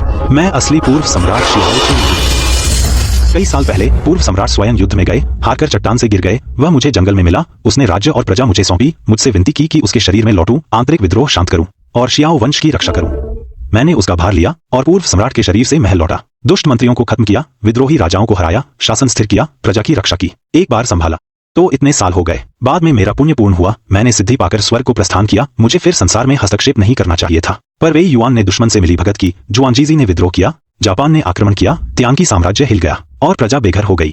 मुझे चिंता थी, इसलिए पूर्व सम्राट की समाधि से ताबूत लेकर मैं फिर इस दुनिया में आ गया। मुझे पहले से लगा था कि महाराज के लौटने के बाद आप पहले से कहीं ज्यादा प्रजा की परवाह करते हैं। अच्छा, तो ऐसी बात है। कई सालों तक सबसे छुपाया। आज मैं सब कह रहा हूं, चाहे यह बुरा हो या अच्छा, गुण हो या दोष। आप सब न्याय कर सकते हैं। अगर आपको लगे कि मैंने सिंहासन छीना है और मेरा अधिकार अवैध है तो मैं तुरंत चला जाऊंगा। शियाओ चेंगसी अब अकेले जिम्मेदारी ले सकता है। मैं उसे त्यानकी साम्राज्य सौंपता हूं। मैं निश्चिंत हूं। महाराज, ऐसा क्यों कह रहे हैं? आपने कई सालों तक त्यानकी की रक्षा की और प्रजा की रक्षा की। अगर आप नहीं होते तो आज की शांति भी नहीं होती। आप शियाओ वंश के हैं या नहीं यह बिल्कुल मायने नहीं रखता। मेरे दिल में और सारी प्रजा के दिल में आप ही हमारे महाराज हैं और त्यानकी के रक्षक हैं। महाराज, आपका योगदान सदियों तक याद रहेगा। हम सब दिल से स्वीकार करते हैं। कृपया आप सदा इस राज्य के स्वामी बने रहें। मैं तो देवलोक से आया हूं। दुनिया का बंधन समाप्त हुआ तो लौट जाना ही उचित है। देश और प्रजा की रक्षा करना, यही मेरे दिल की इच्छा है। तुम लोग मेरे लिए अपनी उम्र क्यों लुटाओगे? मैंने प्रजा की कुछ पल रक्षा की, प्रजा मुझे सदा याद रखेगी। इस दुनिया में एक बार आना ही काफी था। महाराज, आपके बाल। इंसान बूढ़ा होता है, कुछ सफेद बाल आते हैं, क्या यह सामान्य बात नहीं? महाराज, आप जाइए मत। ठीक है, मुझे सच में आपके जाने से बहुत दुख हो रहा है। दुनिया में कोई दावत ऐसी नहीं जो खत्म न हो। मैं इस संसार का हूं ही नहीं। दुनिया का बंधन टूट गया तो लौटना ही चाहिए। मेरे जाने के बाद चेंगसी को सौंप दो। याद रखो, अंतिम संस्कार सादा रहे, कोई दिखावा नहीं, प्रजा को कोई तकलीफ नहीं, न ही कोई स्मारक बनवाना, न ही कोई यश का खंभा। प्रजा का जीवन सुखी हो तो उससे बढ़कर कुछ नहीं। गुलाम ने याद रखा। आप थोड़ा और रुकिए, मेरे साथ थोड़ा और रहिए। मेरे पास अभी भी कई विषय हैं जिनके बारे में आपसे पूछना है। मैंने जो कुछ सिखाना था सिखा दिया। राजा का मार्ग चालबाजी में नहीं और न ही दांव पेच में बल्कि प्रजा के दिल में है। अगर तुम्हारे दिल में प्रजा बसती है तो तुम कभी नहीं भटकोगे। त्यानची का राज्य तुम्हें सौंपता हूँ, मुझे पूरा भरोसा है। अच्छे से काम करो, ऐसा राजा बनो जो प्रजा के दिलों में बस जाए। मैं आपकी शिक्षा मानूंगा, पूरी लगन से काम करूंगा, प्रजा से अच्छा व्यवहार करूंगा, आपके विश्वास को कभी धोखा नहीं दूंगा। जरा देखो, वह क्या है? कितने सुंदर बादल हैं। यह शुभ संकेत है। आज जरूर पूर्व महाराज देवता बनने वाले हैं। हुआंग जियान मित्र, आकाश का आदेश है, आपने देश प्रजा की रक्षा की, आपका पुण्य अगाध है, आपको देवलोक में फिर से स्थान दिया जाता है। 7 के 4 देवता भी पुण्यवान हैं, उन्हें भी देवलोक का सदस्य बनाया जाता है। 3 दिन बाद 5 बजे वही स्वर्गारोहण का क्षण होगा। आखिरकार वह दिन आ ही गया। आपके साथ स्वर्ग आरोहण करना हमारा सौभाग्य है। बस इस दुनिया की रौनक सच में छोड़ने का जी नहीं करता। जी न करे, फिर भी जाना पड़ेगा। हम देवता हैं, हमें लौटकर आकाश जाना ही है। पता है 3 दिन बाद शाही समाधि से स्वर्ग जाएंगे। महाराज, दास के मन में एक पछतावा छिपा था जो जिंदगी भर दबा रहा। बोलो। दास को याद है, पहली बार पिछले सम्राट को देखा था जिनका नाम शाओचे था। वे बस एक नवजात शिशु थे, भूख के मारे रोता हुआ। पिछली महारानी बहुत पहले चल बसी। पिछले सम्राट बचपन से ही बिना मां के बड़े हुए। दास ने ही उन्हें अकेले पाला, उन्हें चलना सीखते देखा, लिखना सीखते देखा। धीरे धीरे वे युवा सम्राट बने। जब पिछले सम्राट चल बसे, जाते वक्त उन्होंने दास का हाथ कसकर पकड़ा और बार बार समझाया कि दास जान की परवाह किए बिना युवा स्वामी की रक्षा करे और दाची साम्राज्य को बचाए। दास ने उस वक्त आंसुओं के साथ हामी भरी और कसम खाई कि इस जीवन में अंतिम सांस तक वफादार रहूंगा और कभी साथ नहीं छोड़ूंगा। कई रातों में पिछले सम्राट अकेले दरबार में बैठते थे, अकेले फरमान पढ़ते थे। सुबह होने तक प्रजा की विपत्ति देखते हुए, भ्रष्ट अधिकारियों का आतंक देखते हुए मन में चिंता होती थी, पर कुछ नहीं कर पाते थे। उन्होंने अपने हाथों से लिखे प्रजा के कल्याण के आदेश और भ्रष्टाचार रोकने के फरमान बार बार शक्तिशाली मंत्रियों ने रोक लिए, महल के बाहर भी नहीं जाने दिए। पिछले सम्राट ने सालों तक सहन किया, आखिरकार ठान लिया, बाहरी सेना बुलाई, जान की परवाह किए बिना दरबार साफ करना चाहा और साम्राज्य को सही करना चाहा। लेकिन एक चाल गलत पड़ी। झाओ गांव जैसे दुष्टों ने उन्हें फंसाया और पीछा किया, उन्हें मजबूर कर दिया, चट्टान के किनारे ला छोड़ा। दास ही कमजोर था, दास ही रक्षा नहीं कर सका। पिछले सम्राट को सामने देखा, वे बेगुनाह चट्टान से गिरे, शव तक नहीं मिला। दास खरा नहीं उतरा पिछले सम्राट के भरोसे पर और उनकी दयालुता पर भी।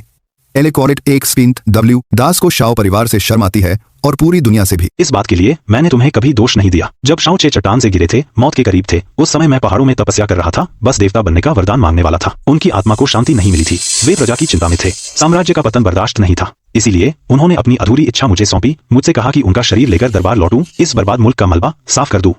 वे जीवन भर अच्छा शासक बनना चाहते थे, प्रजा को सुख देना चाहते थे, दरबार को सुधारना चाहते थे, पर वक्त ने उनका साथ नहीं दिया, मुसीबतों में फंसे रहे। उनकी सारी आकांक्षाएं दुष्टों ने धूल में मिला दी। मैंने उनकी यह इच्छा अपने ऊपर ली, उनके लिए दुष्टों को मारा और लड़ाइयां शांत की, महामारी दूर की और प्रजा को शांति दी। अब देश में शांति है, देश शांत है और प्रजा सुखी है। वो जो करना चाहता था, मैंने सब कुछ उसके लिए पूरा कर दिया। उसकी अधूरी महान राजा वाली राह मैंने उसके लिए वो राह पूरी कर दी। तुमने उम्र भर उसका साथ दिया, उसके साथ महल की तन्हाई सही, उसके साथ शक्तिशाली मंत्रियों का दबाव सहा। तुमने पूरी कोशिश कर ली, अपने सिद्धांतों को बनाए रखा। तुमने न पूर्व महाराज को निराश किया, न उनकी सौंपी जिम्मेदारी को, और न अपने आप को। दुनिया और इतिहास लिखेगा बस यही कि शियाओचे को प्रजा से प्यार था, दयालु और बुद्धिमान, वो एक महान राजा था। उसकी सभी इच्छाएं पूरी हो गईं, अब तुम्हें भी अपना जुनून छोड़ देना चाहिए। महाराज धन्यवाद, आपने पूर्व महाराज का सपना पूरा किया, इसके लिए धन्यवाद, और साथ ही पूरा किया मेरे जीवन भर की वफादारी को भी। संसार में मिलना बिछड़ना सब भाग्य है, इतना दुखी मत हो।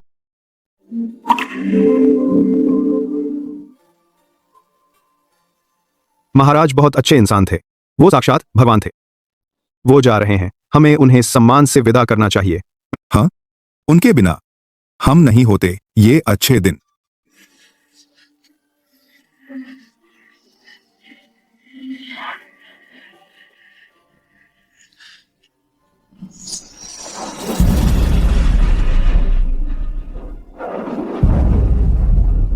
महाराज, मैं सभी अधिकारियों के साथ आपकी विदाई देने आया हूं। हम सब महाराज को विदा करते हैं।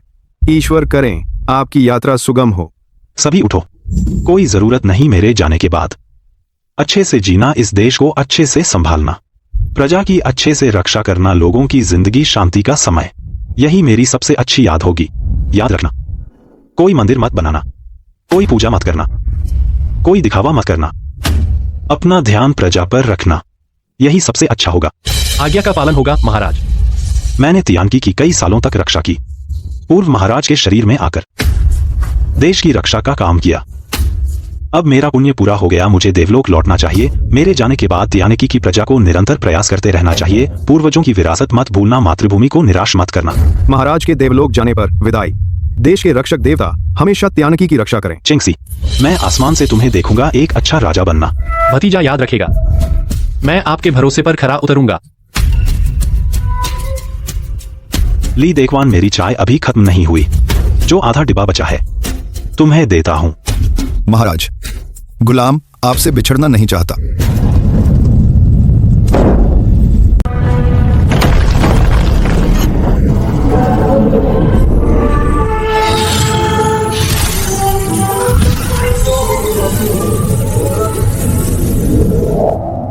आप सभी अपना ख्याल रखना।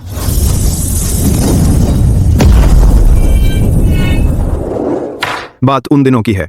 राष्ट्र रक्षक पूर्व सम्राट हुआंग दाशियान अपने ताबूत से वापस दुनिया में आए, दुष्ट मंत्रियों का अंत किया, बुरी आत्माओं को शांत किया, जनता को आपदाओं से बचाया, शांति और समृद्धि का युग स्थापित किया। कार्य पूर्ण करने के बाद सत्ता का लोभ नहीं किया, सांसारिक मोह से दूर रहे, राजकीय समाधि से स्वर्ग आरोहण किया, देवताओं में शामिल हुए। अब तो इस दुनिया में हर जगह हुआंग दाशियान का मंदिर है। भारी श्रद्धा और आस्था है, हर कामना पूरी होती है। हाँ, बिल्कुल सच है। पिछले साल मेरे घर पर मुसीबत आई थी। हुआंग दाशियान के मंदिर में जाकर प्रार्थना की। कुछ ही दिनों बाद संकट टल गया। वर्तमान सम्राट भी बड़े ही बुद्धिमान हैं। कम बोझ और कम कर लेते हैं। देश शांत और प्रजा सुखी है। यह सब पूर्व सम्राट की देन है, उनकी छोड़ी हुई अच्छी नींव है। जैसा कि कहावत है, न्याय के संगी को सबका साथ मिलता है, अन्याय का अकेला जनता की इच्छा ही दैव है। राष्ट्र रक्षक पूर्व सम्राट की गाथा आगे भी पीढ़ी दर पीढ़ी चलती रहेगी। बहुत अच्छे।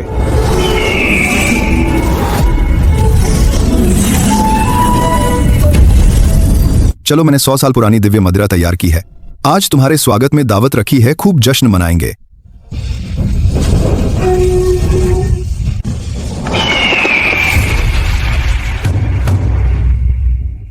देव, इस बार धरती पर आकर आपका कार्य पूर्ण हुआ। स्वर्ग के राजा ने स्वयं आपको सम्मान पट्टिका प्रदान की। यह हजारों साल में पहली बार है। बड़ा गौरव है। वैसे आपका सेवक फिर भी कुछ चिंतित है, अगर तियानकी में हम नहीं होंगे और जापान ने फिर से हमला कर दिया तो।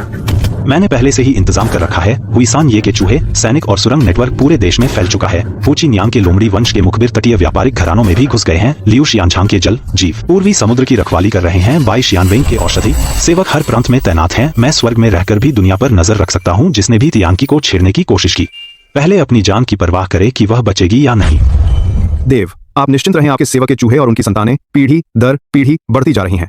सुरंग नेटवर्क और घना होता जाएगा। लोमड़ी वंश की बहनें सब कुछ व्यवस्थित कर दिया है। अगर कोई जापानी जासूस घुसने की कोशिश करे तो उनकी नजरों से बच नहीं पाएगा। सब जाकर आराम करो, हम आज ही लौटे हैं। सभी अपने अपने स्थानों पर जाकर विश्राम करें। आपका सेवक विदा लेता है।